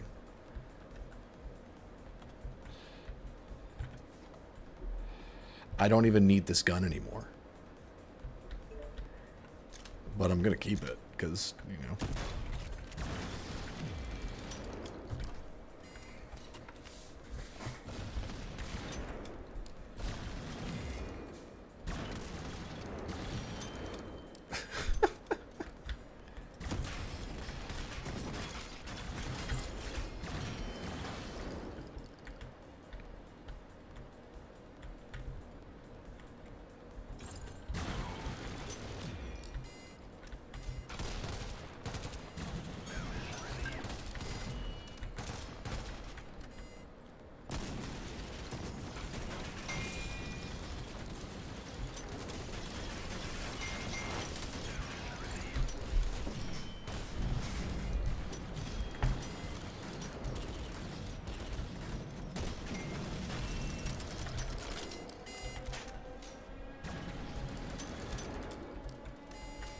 Don't even know what they're shooting at.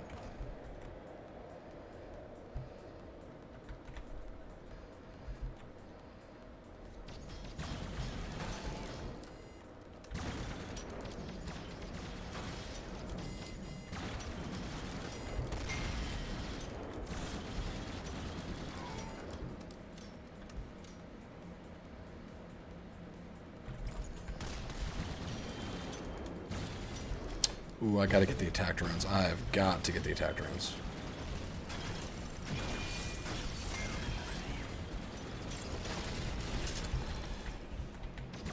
I'm out of ammo. That's unfortunate.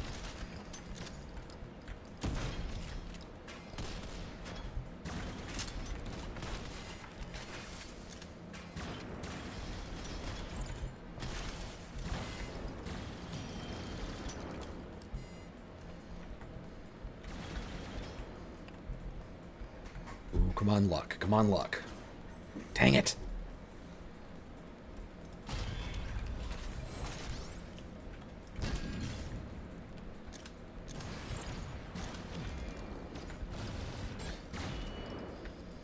I have enough.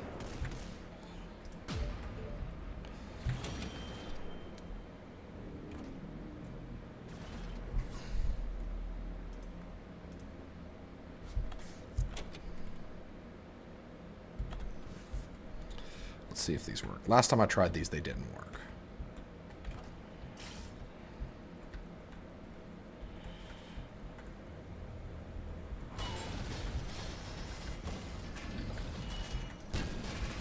Holy crap. So they just didn't work again.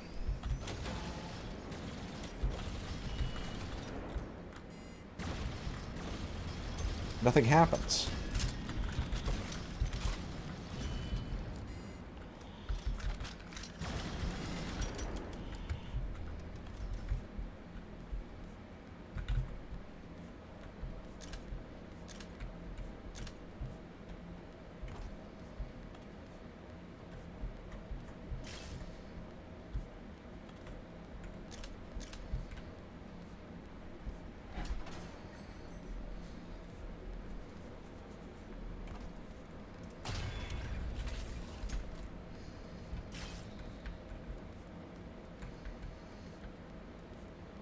something is extremely broken where my character is taking way more damage than I'm supposed to.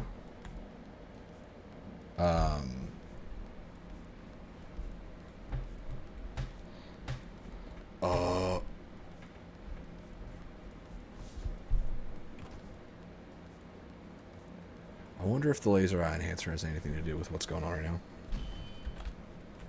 That's the only thing I think of.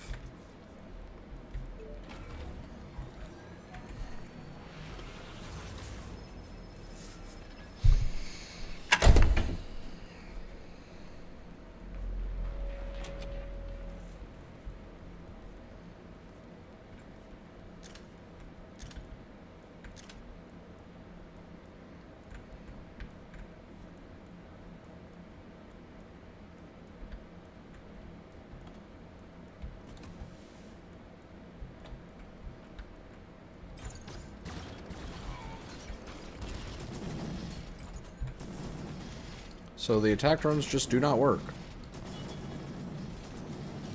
They can't even take damage. What is happening?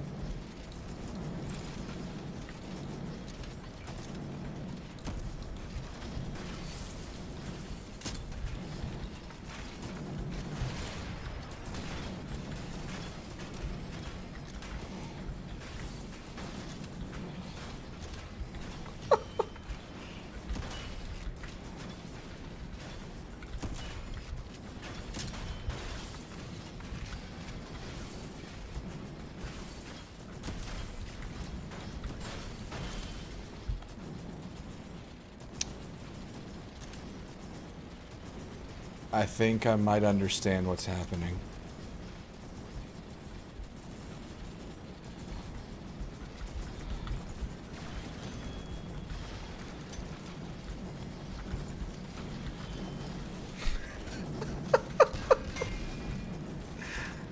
Finally, some ammo.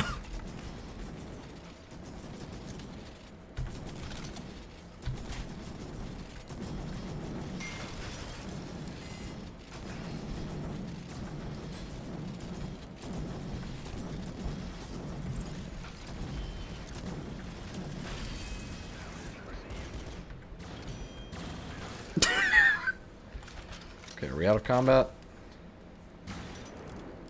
No, we're not.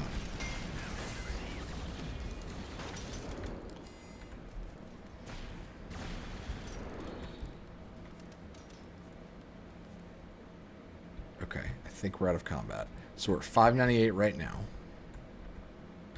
Next time we enter combat. There goes that theory. Never mind, I got nothing.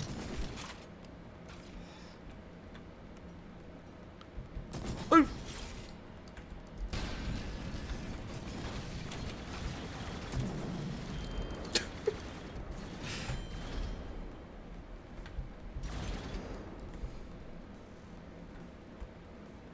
Do you just have an invincible summon now? Does it deal damage?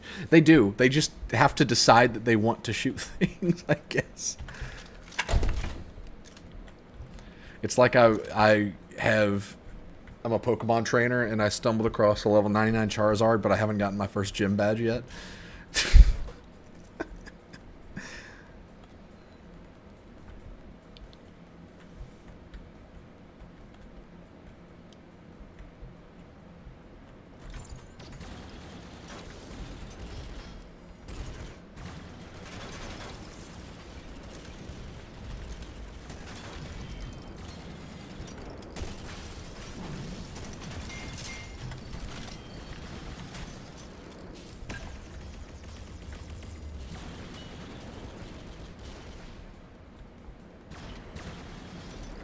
So the turret's the only thing that's going up in power.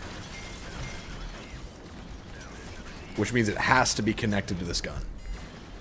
Because this gun specifically increases the power of the specialization ability, and that's what it is for me.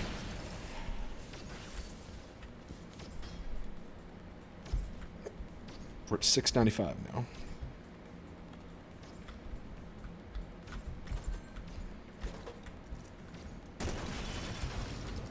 Apparently I summon 2 every time, not just some of the time.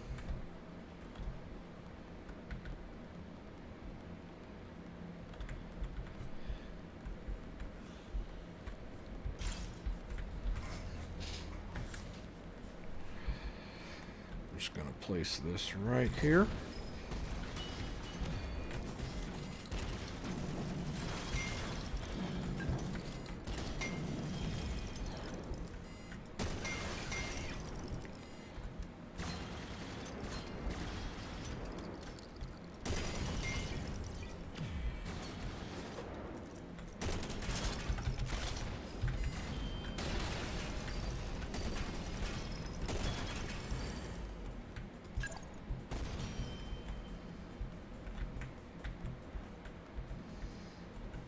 Okay, so $6.95. I wonder if the perk is applying every time I transition areas with this gun in my hands. No, that's not it either.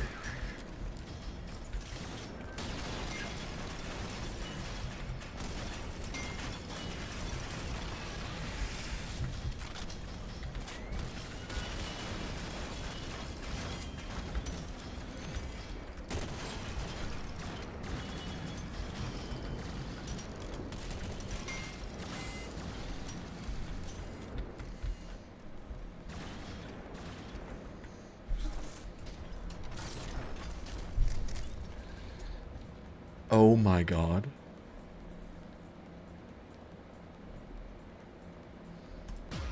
Let it ride. 760% power. It's not enough. More.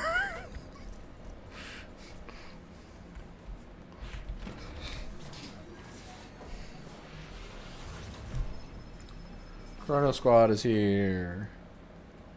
I feel like the multicast perks for the suitcase are working against it.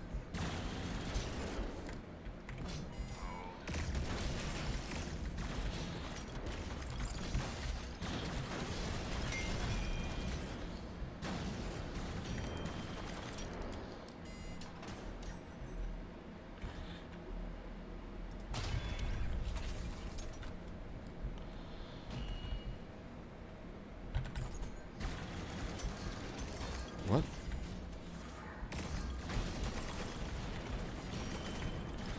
Now they have so much health that it appears that they don't have health segments. They are literally unkillable.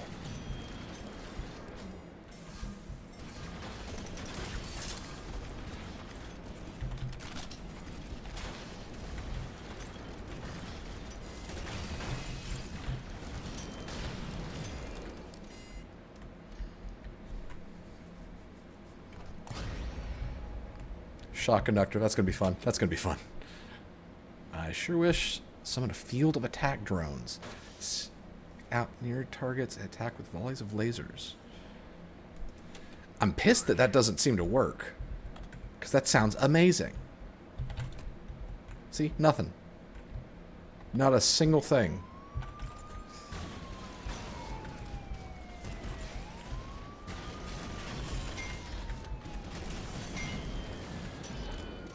How many contracts have I completed? 12. Sweet.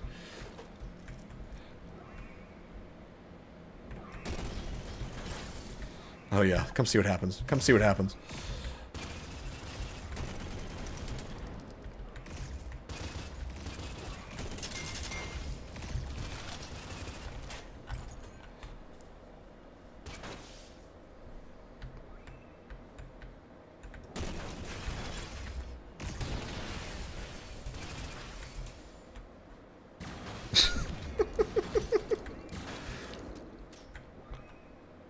Come on, come on.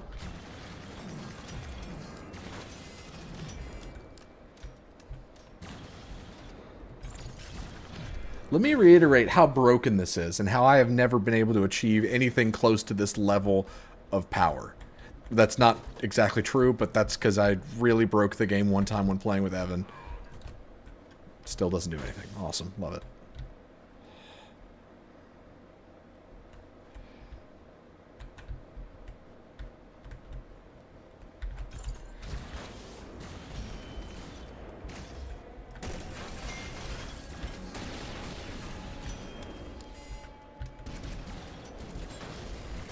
Whoa.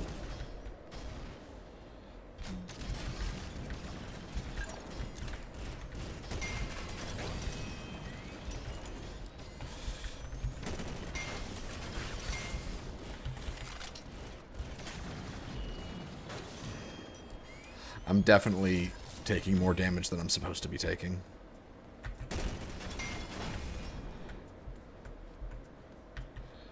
Gosh, what happened when you really broke the game? The game gave me like 10,000 credits for no reason.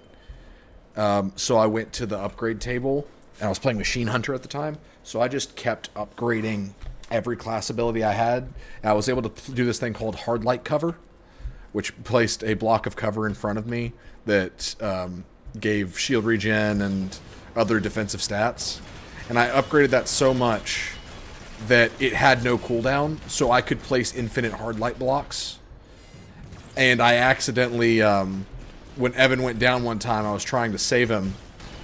So I surrounded myself with hard light blocks and him, and I revived him, and then I realized, oh no, we can't destroy these hard light blocks.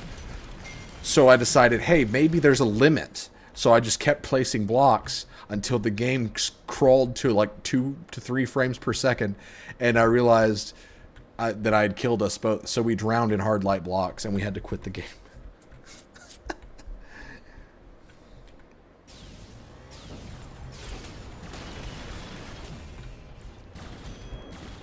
That's my other favorite class, is the Machine Hunter.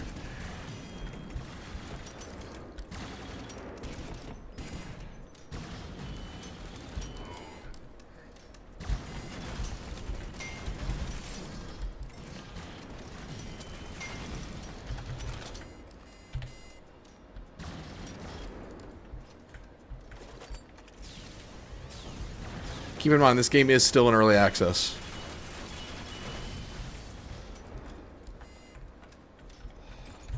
Just gonna say that for the developer's benefit. It is early access.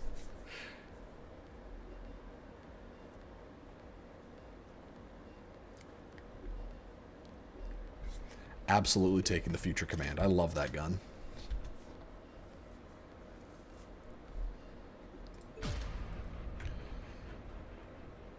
That sure did cost a lot of credits, though.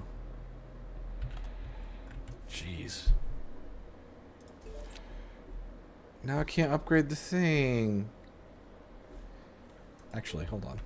I can fix this by selling you and you. Look at that. So much money.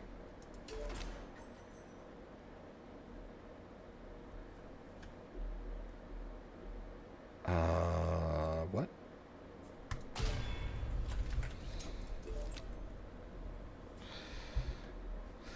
We'll stop there. We'll stop there for now. Okay. And now let's proceed. I'm going to upgrade the Future Command. See what I can get with it. Definitely reward system. That's one of my favorites.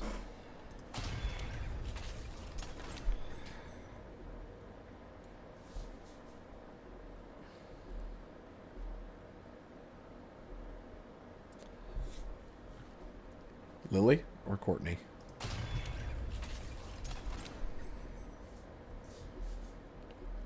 Absolutely that.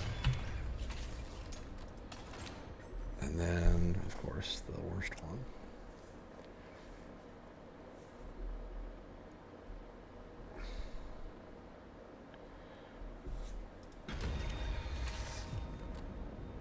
Oh my...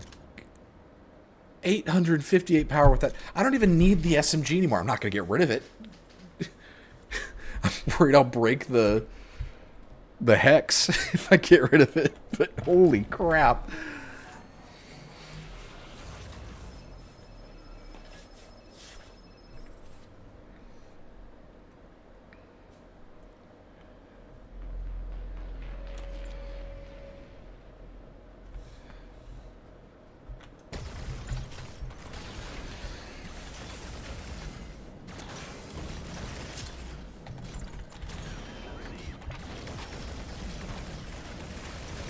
I hate these enemies.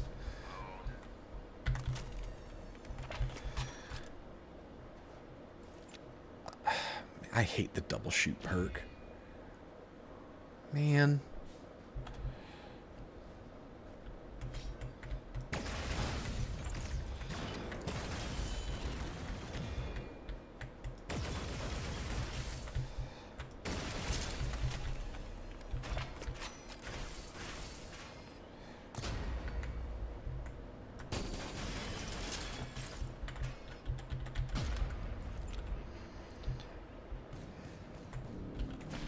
Sickle too. Oh, yeah.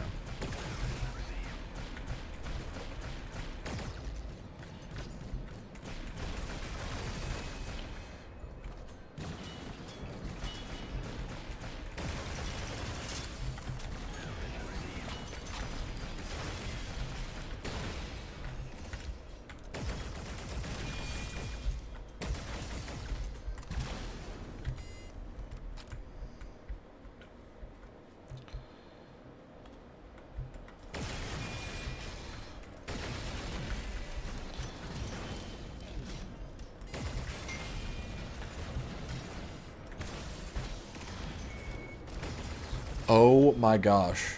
The kills restoring ammo appears to work for summons as that's broken. I love it.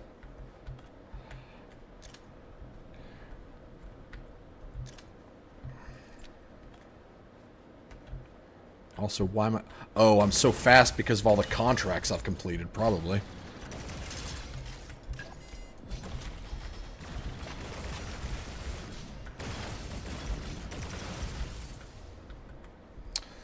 Come on, luck. Why?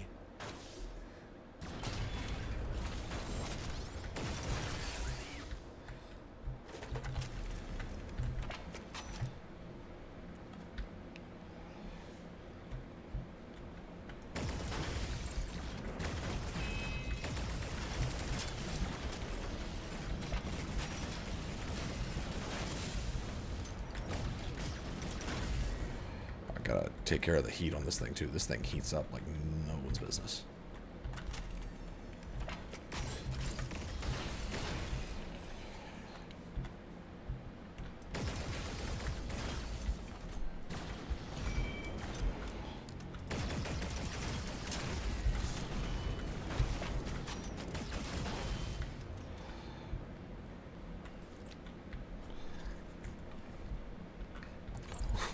Gee, I wonder, you guys think I should try this to survive?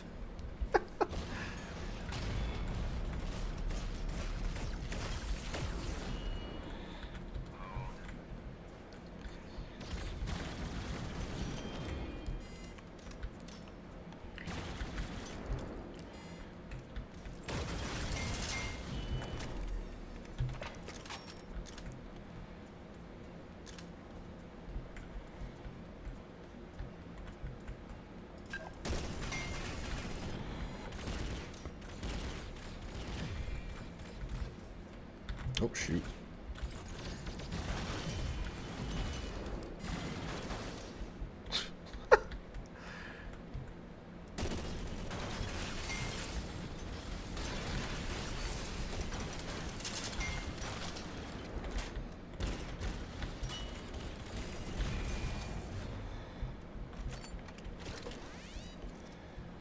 Did I get them all? Does anyone dare stand?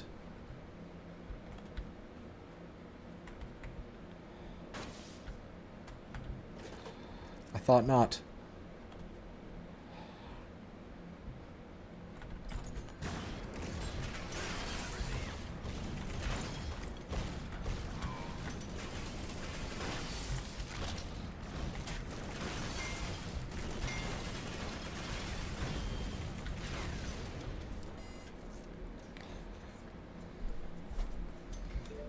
Yeah, no thank you.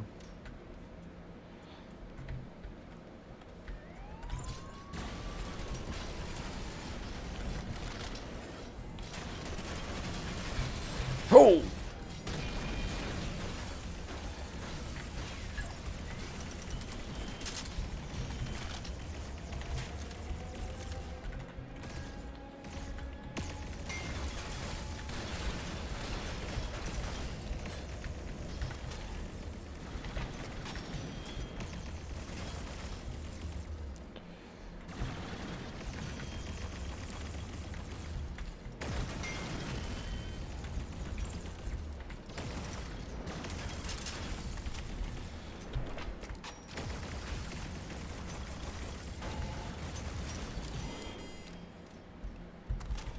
Is anyone still here?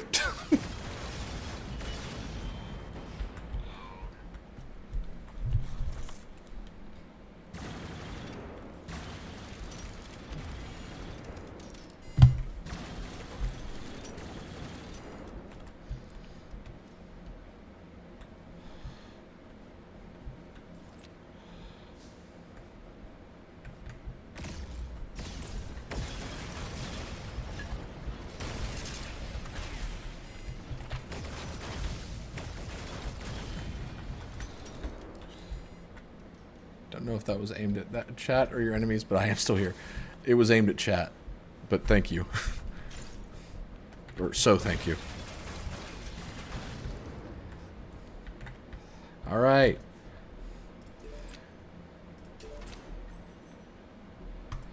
Why give it regenerating health? It is transcended beyond the need for health. 910% power. Let's go. Let's keep going. Okay, we can't upgrade that again. But... oh, hey.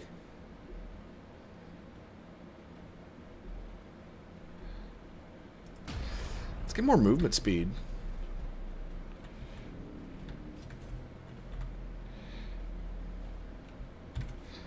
Oh, did I get... ah, man.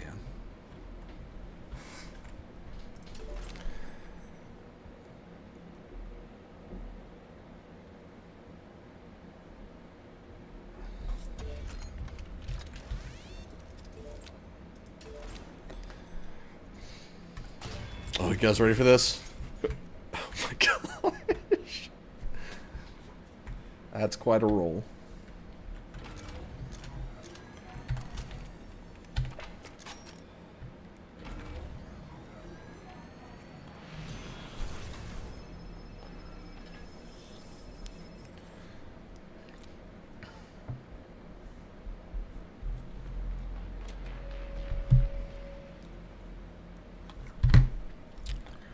Let's upgrade the SMG.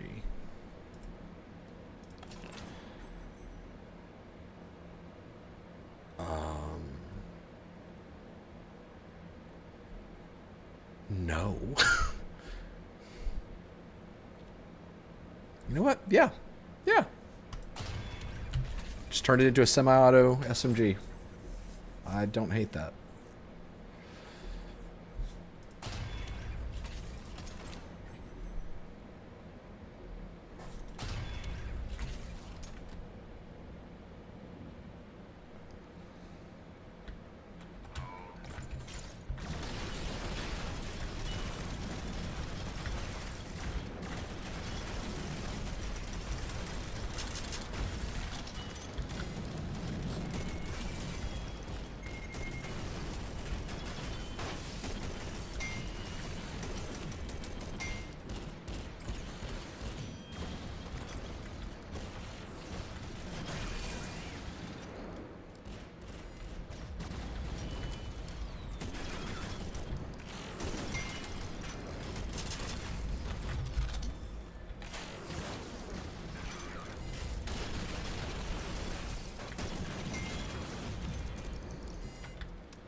This is an assault rifle, guys.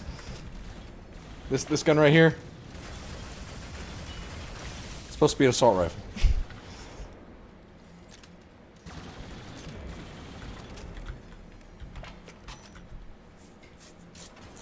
Oh, there's the luck. Of course. Now that I've spent most of my weapon kits.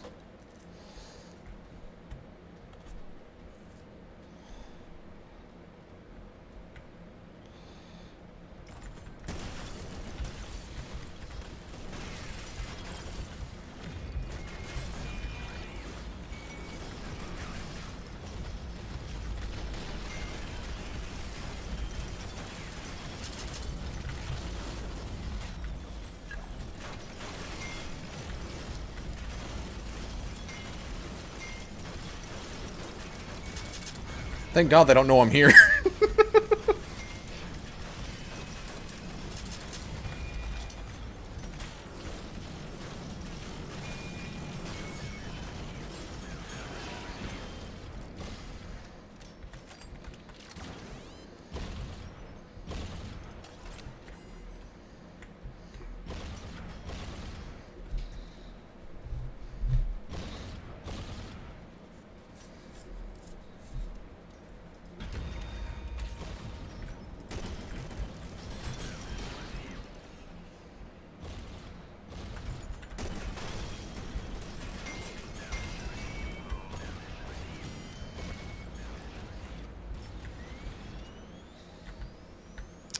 That is true.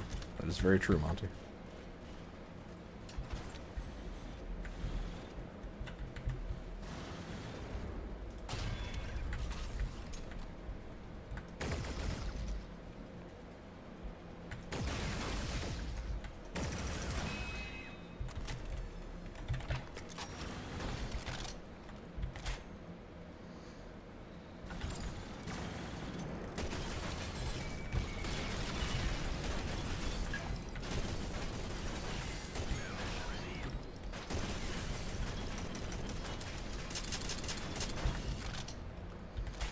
I don't love this thing as a semi-auto, but I don't hate it either. Ammo consumption is a lot more manageable, obviously. 1 second, checking my phone.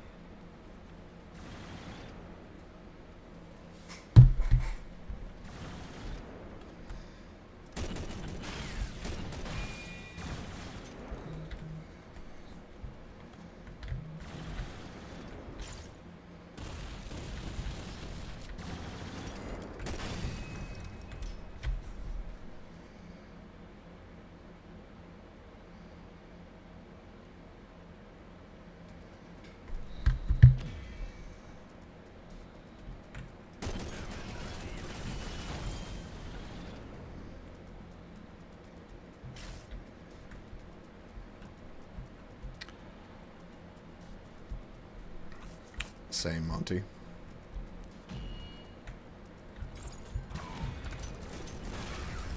Whenever I see, like, something drop fire rate, like, and especially when it acts like that's a negative, I'm like, oh, say less. Like, because fire rate, like, less fire rate for me means more control. So I love that in guns.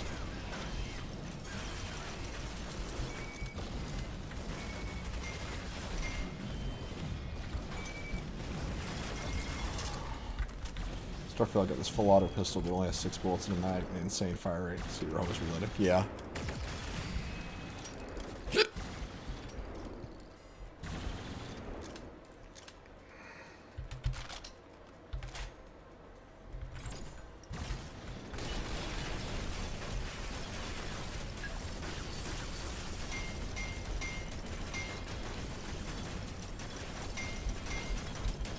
He does not care. We're at 1,008% power.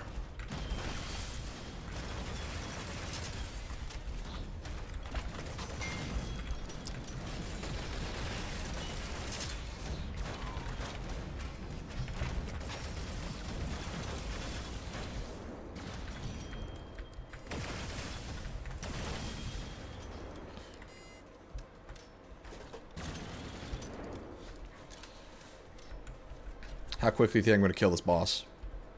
Or more... I don't know, Monty. It just won't stop climbing. It's got to be something with this gun. It has to be the gun. I just don't know what. This boss is either going to insta-kill me or this boss is going to have a really bad time.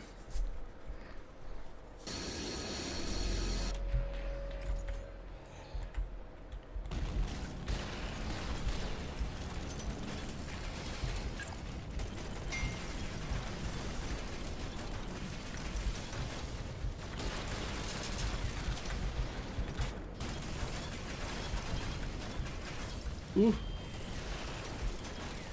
Please shoot more. Guys, please shoot more.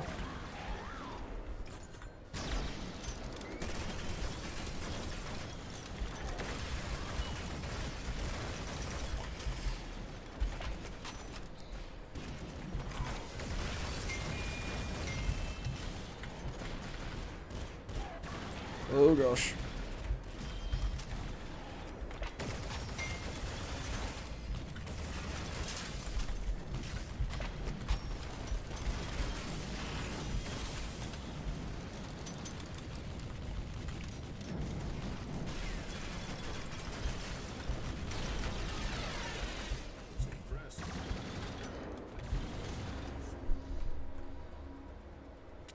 Somehow we climbed to 1105%.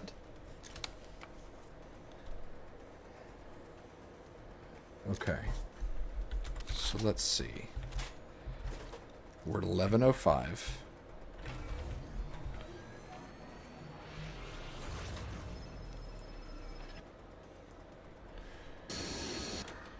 And we are now at 11:05 still. Okay.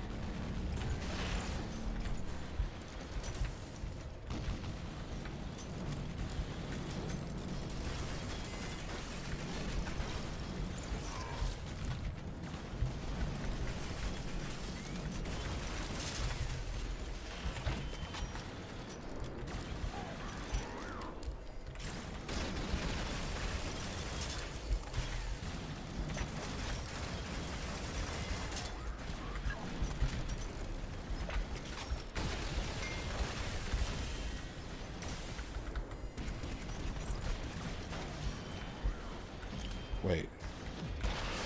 Hold on. Something happened in that fight that caused it to go up another 97%.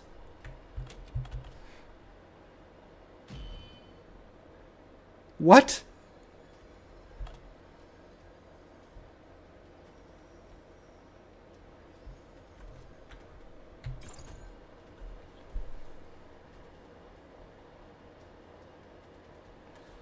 Is it when the cooldown finishes? Yeah, maybe it's not spawn based because it didn't move, but I'm wondering if it's cooldown finishing.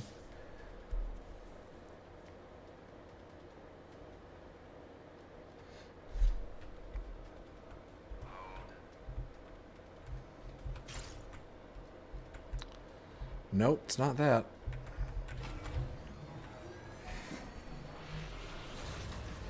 You said maybe it's reloading.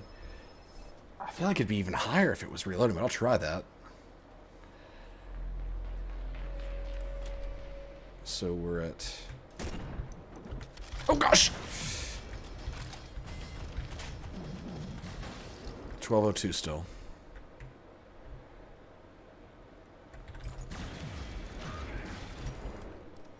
Whoa.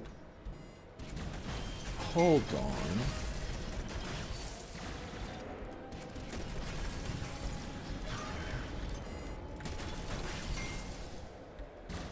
I have a theory. A game theory.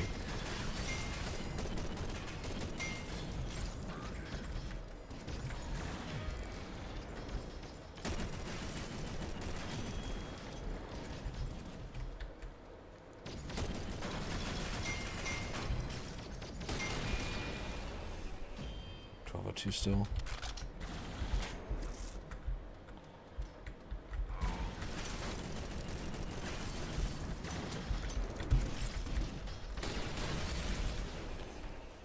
Still 12:02.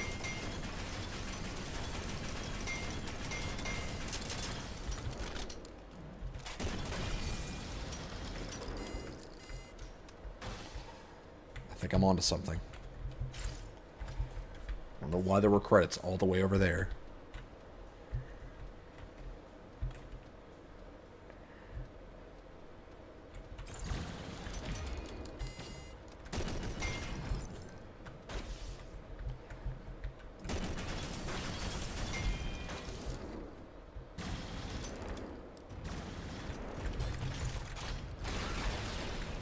You see me roll all the way around that guy? One dodge?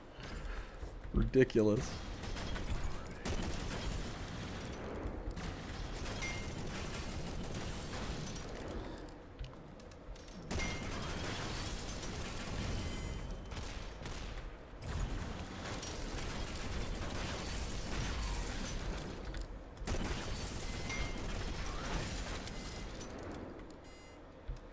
Are you kidding me? That's not it?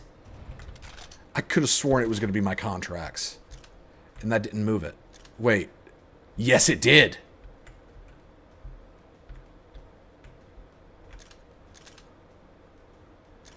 When I swapped weapons. That's okay. Somehow, when I swap from the SMG to another gun, it keeps the percentage from the SMG, and on the other gun, and then I swap back to the SMG, and it climbs with the SMG perk again. So that's how I keep going up.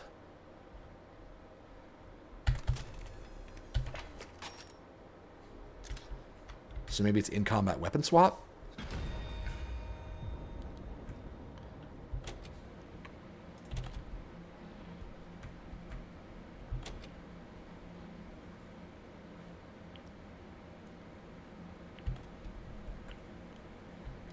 So 1,300.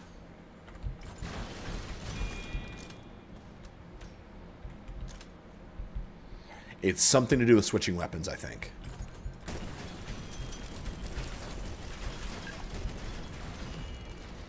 Because it's 1,300 now. And then, nope.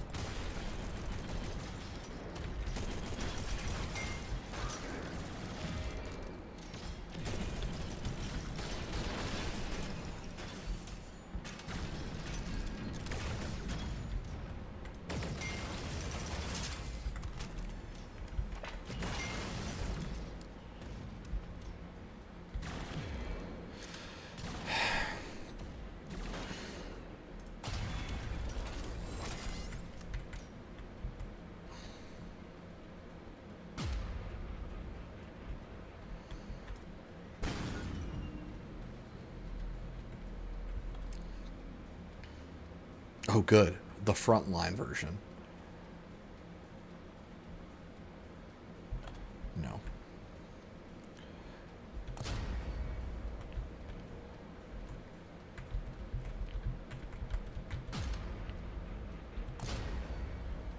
Okay, so that didn't trigger anything.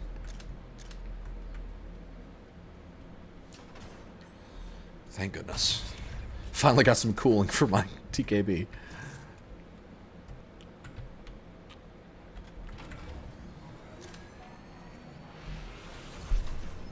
Maybe it's after I switch weapons each level.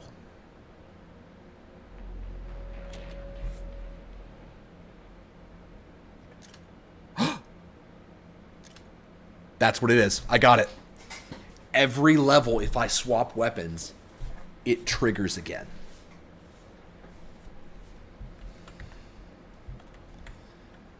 That's stupid.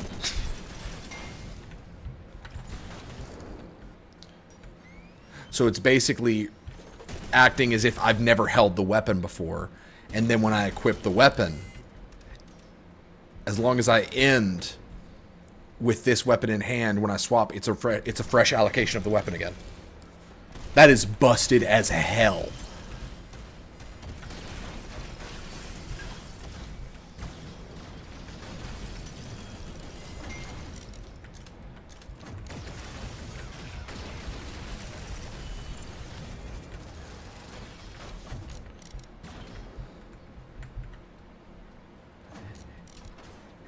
Yeah, so each level, I've been getting 98% power for specialization skills for some reason. Like, because the weapon doesn't even give 90%. It's like 75%.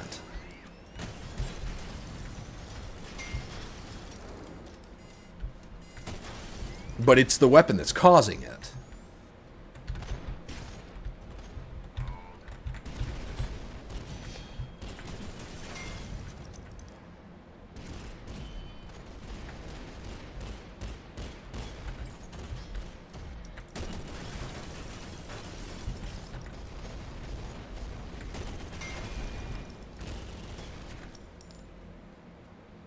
What's his?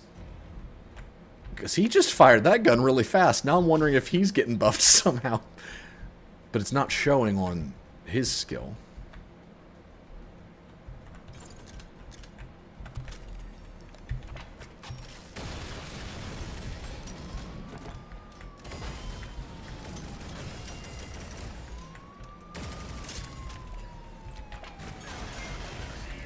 I love this gun. It's so fun. Oh gosh.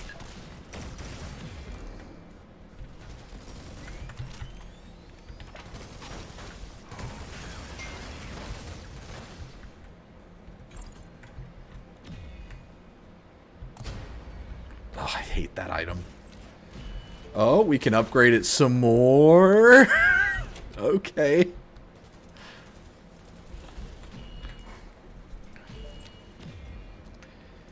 If you say so.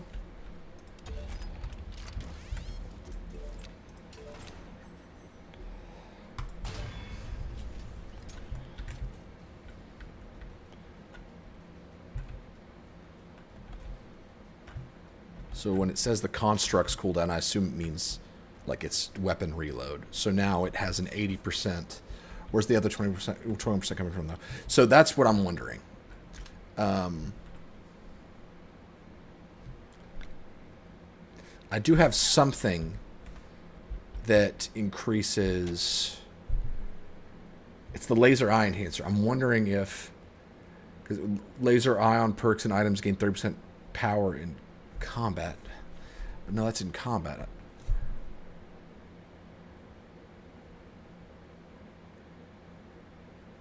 Huh.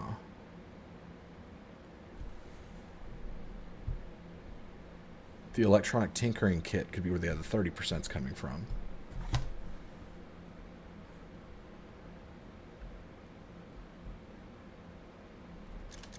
Yeah, that's my best guess. Is that it's my kit.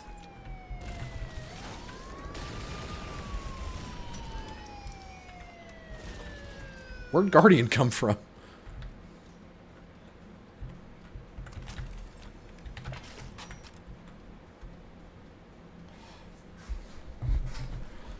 I'm going to message Evan real quick and tell him I have absolutely busted this game, rocking 1300% power on my suitcase turrets.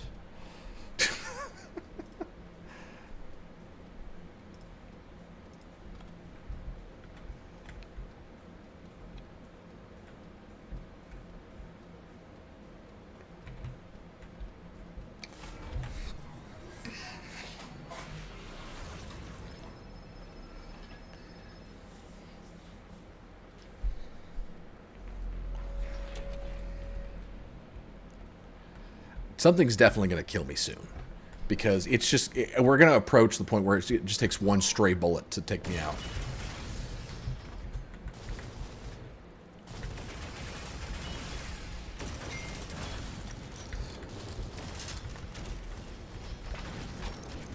Oh, shoot.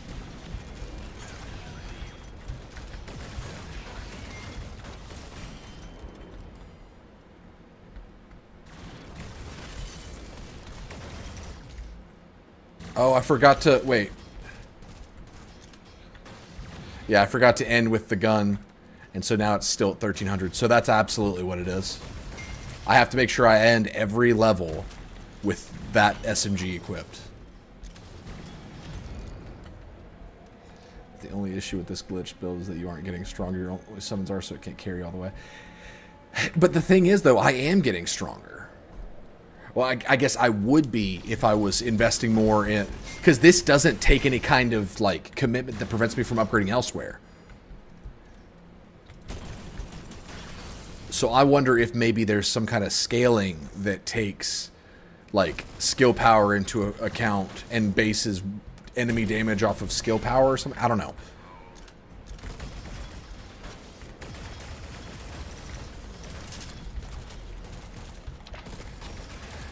Like, I have been sending a lot, like, all of my money towards the suitcase. So that is true that, like, all of my eggs are in that basket. But I could totally run this bug and upgrade myself at the same time, which I probably should have done. But, you know, I hadn't identified what the break was yet, so I was like, screw it, let's just throw everything.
Watching from my deathbed. Are you feeling any better at all, Mike? Is this worse than the last time? Is there anything I can do for you? A shield dome.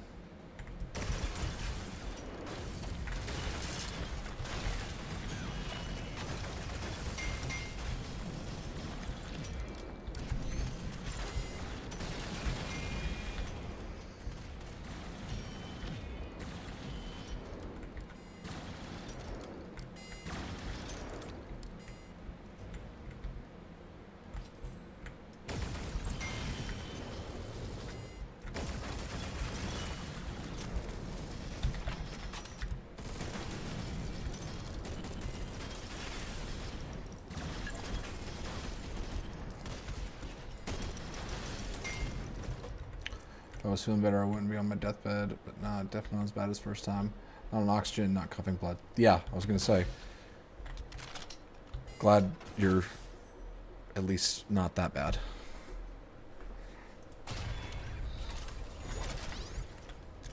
So Mike, Monty, explain to Mike what's going on right now. Like, you don't have to be super specific with like how we got here, but explain to him what is broken right now.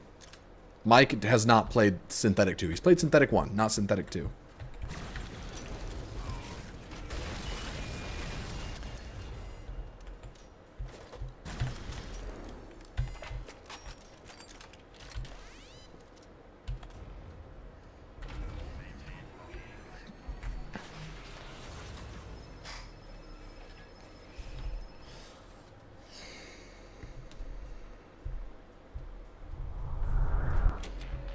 Oh no, a boss. Oh.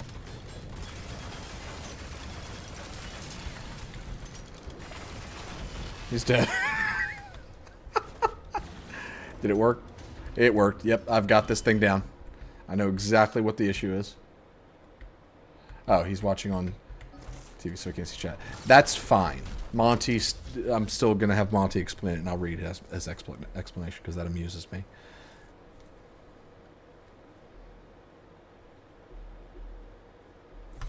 I mean, I don't need more specialization power. So...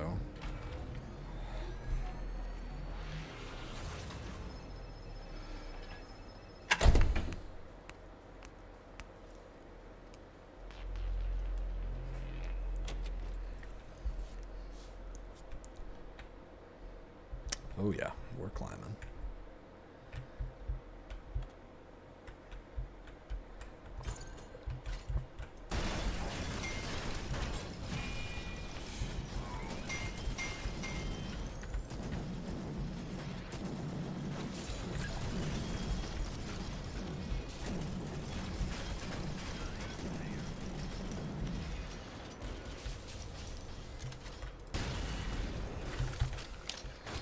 Monty says, basically there's a gun that gives plus 75% power to your primary skill, and somehow this ended up stacking multiple times per level to the point where it's at over 1300% power, and now the turrets are invincible. Yeah, that's pretty much it. So this SMG mic is increasing the power of my turret, because it's my specialization skill, by 75%. But I've been able to replicate, basically I've been able to make that effect trigger independently enough times to where if you look at the top right of the picture, it says I'm at 1592% power. So that's why these turrets are firing as fast as they are. Like that. And they can't be hurt.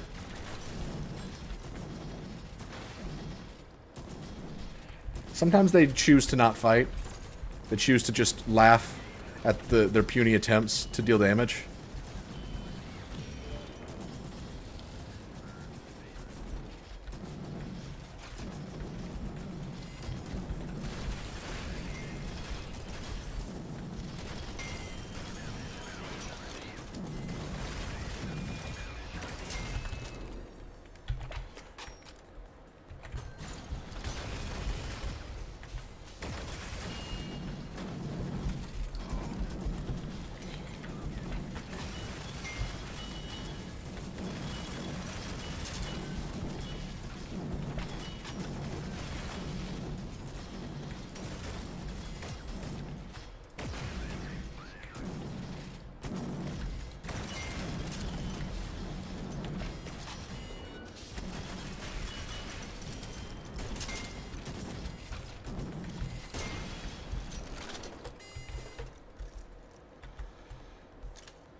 I'm just going to run this till I die, and then I'll probably call the stream, because Evan is probably asleep or indisposed otherwise. I'm telling you, one of the dogs is going to be what kills me, just because they charge you so fast.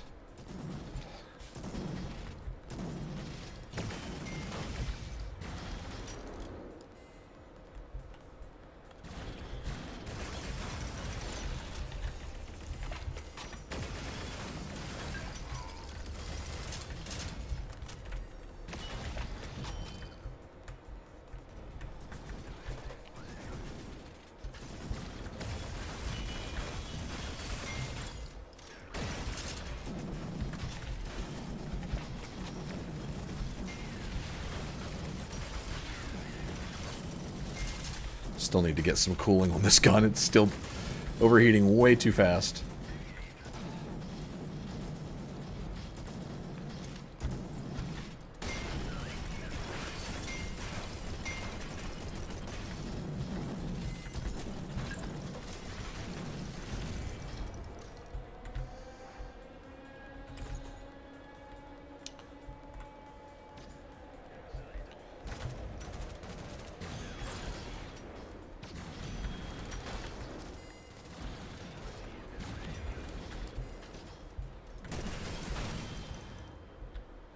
Is there heat on every weapon or only some? Technically every weapon, but some you can't even tell. Like the Pioneer gun, you see the heat doesn't appear until I fire it very rapidly over time. But with a gun that fires as rapidly as the laser rifle, really any laser weapon I think has a problem with heat, which makes sense.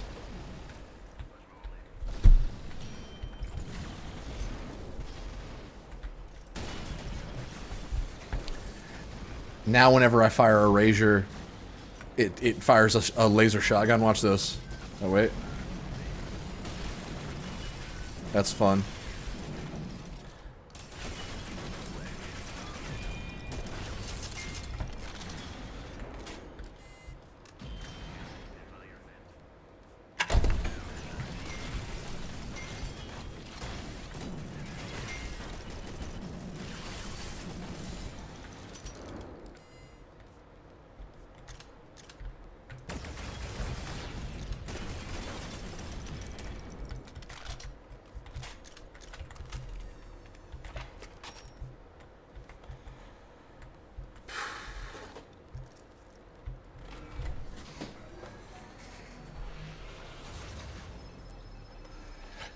Should I send this footage to the developers?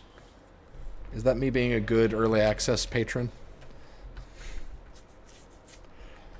Or should I just let it ride? Because this is such a specific thing. I should probably see if I can replicate it first before I bring our attention to it. And then I should uninstall the specialization weapon mod in case that somehow is causing a problem.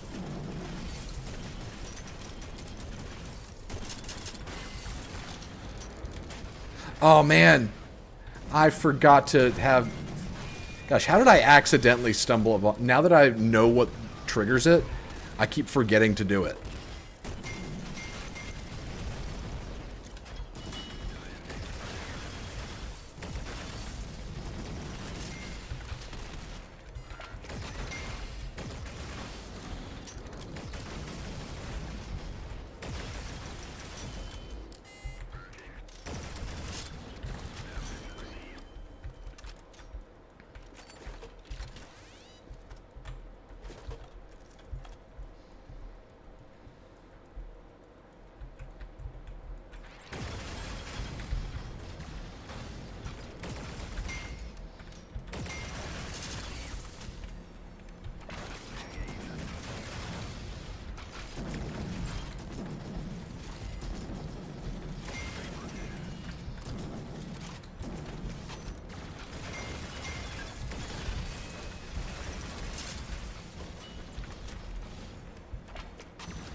Can't hurt to mention to the devs, because that's what early access is all about, but try to check if it isn't mod related. Yeah, I'm going to try to replicate this.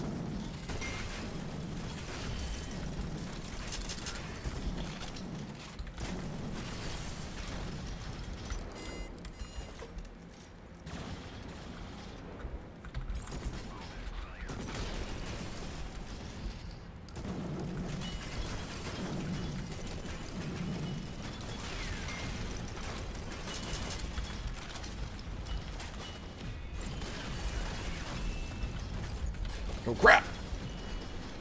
I'm telling you, those dogs are going to kill me.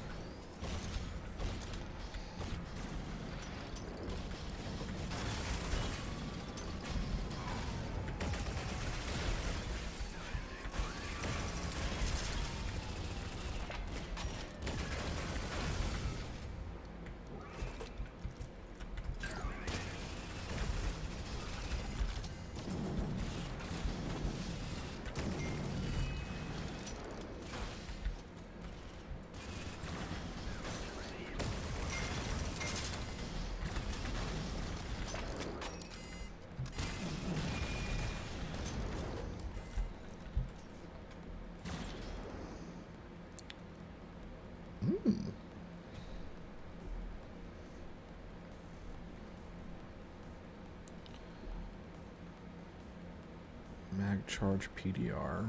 Reload overheats. Nah. Actually, you know what? Screw it. Let's try some guns. This is a mod gun. Hyperburst. Oh, God. That's gonna... Oh, okay.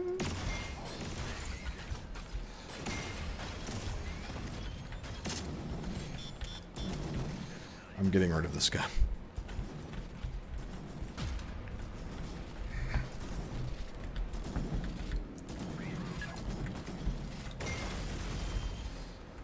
The turrets were amused.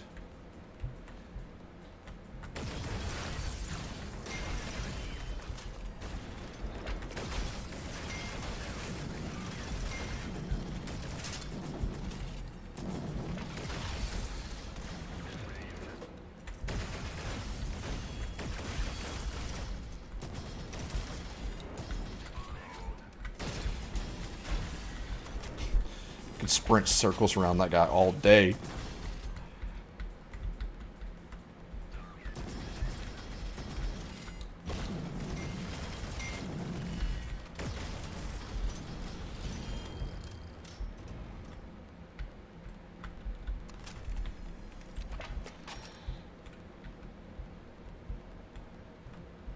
Okay, full circle.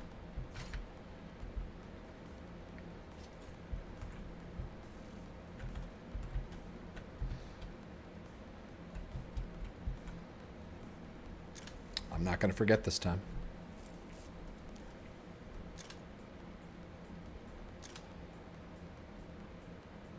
Did my power drop?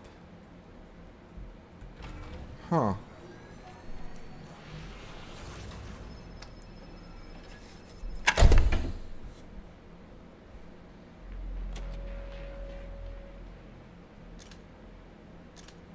Okay, yep, we're back in business.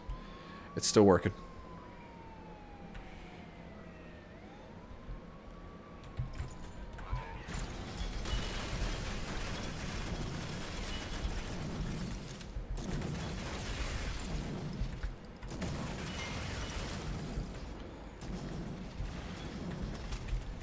Crap, didn't mean to do that.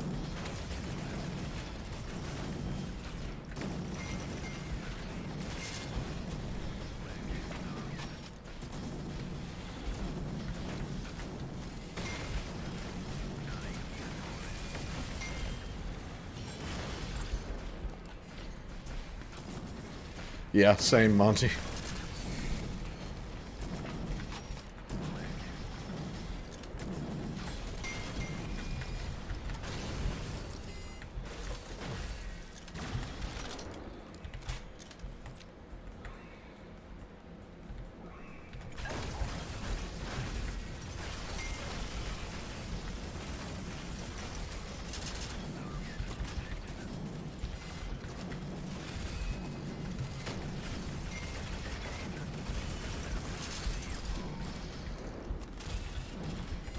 Crap. Uh-oh, pincer attack.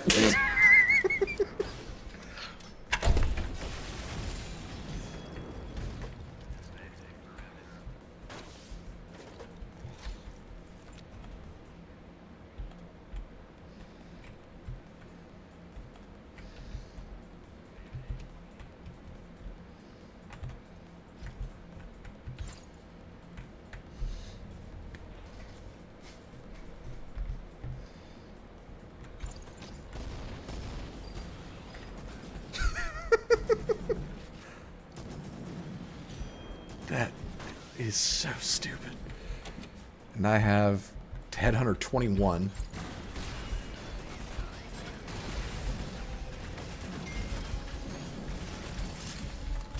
Oh crap, this is it. This is where I die. Whew.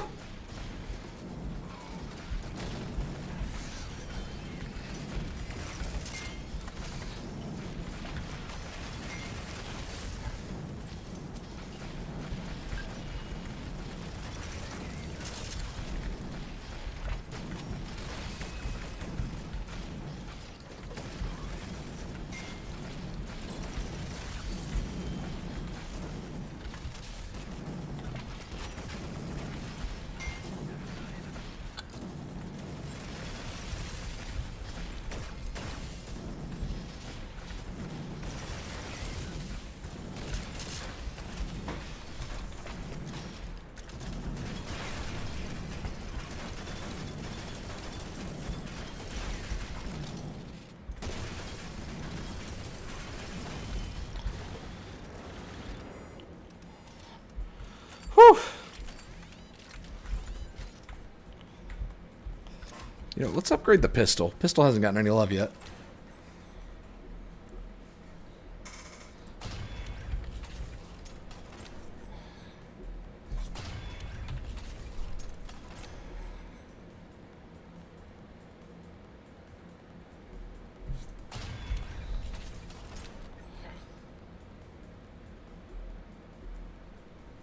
Oh, heck yeah.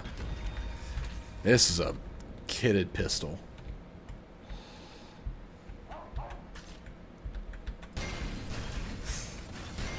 Yep.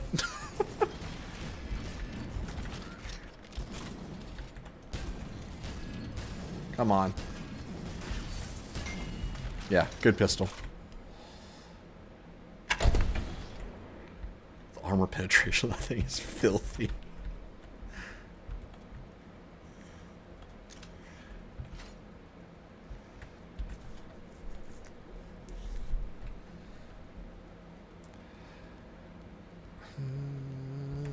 Yeah. Yeah. I did say this gun would be good for...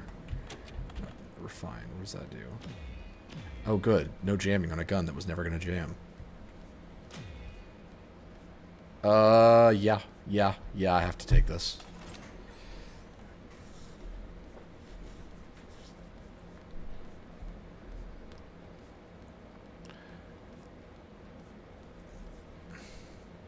No, I'm not stupid. Not today, Satan.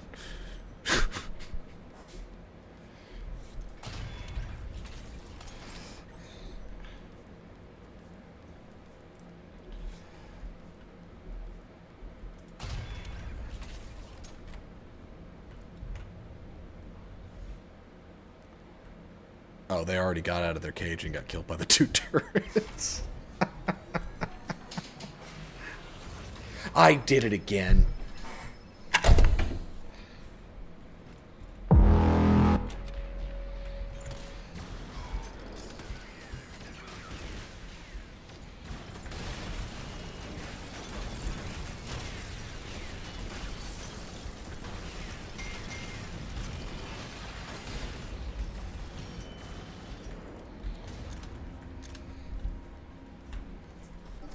This is the furthest I've ever made it in this game. Like, no joke.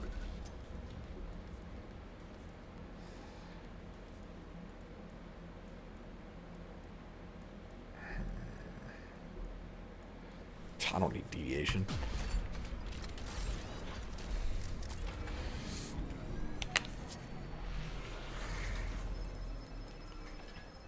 I don't think I've ever made it past the first boss in the second loop. So I'm probably going to be able to finish it.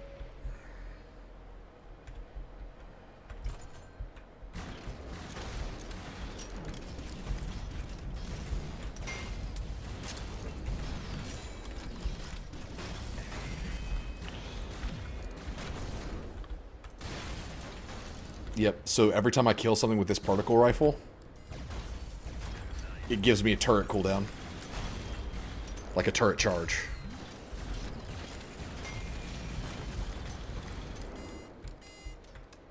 This is the build.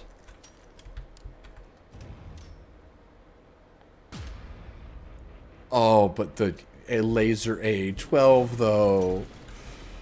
Like, look at this. Oh, it is not semi-auto, and I want nothing to do with that.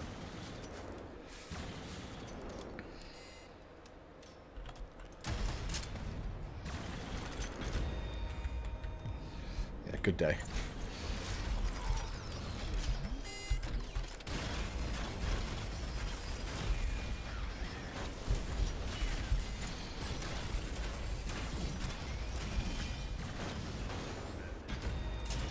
Oh my gosh, I got the ghost spawner. Heck yes. So I'm just gonna sell you. And now I can spawn clones.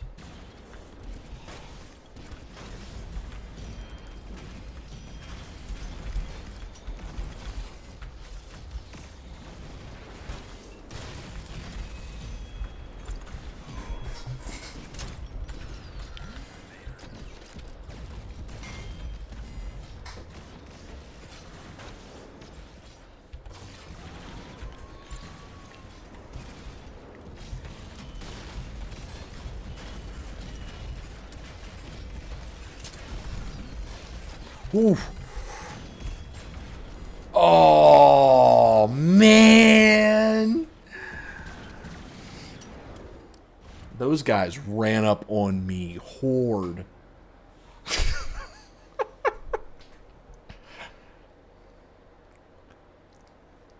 That was fun. That was really fun.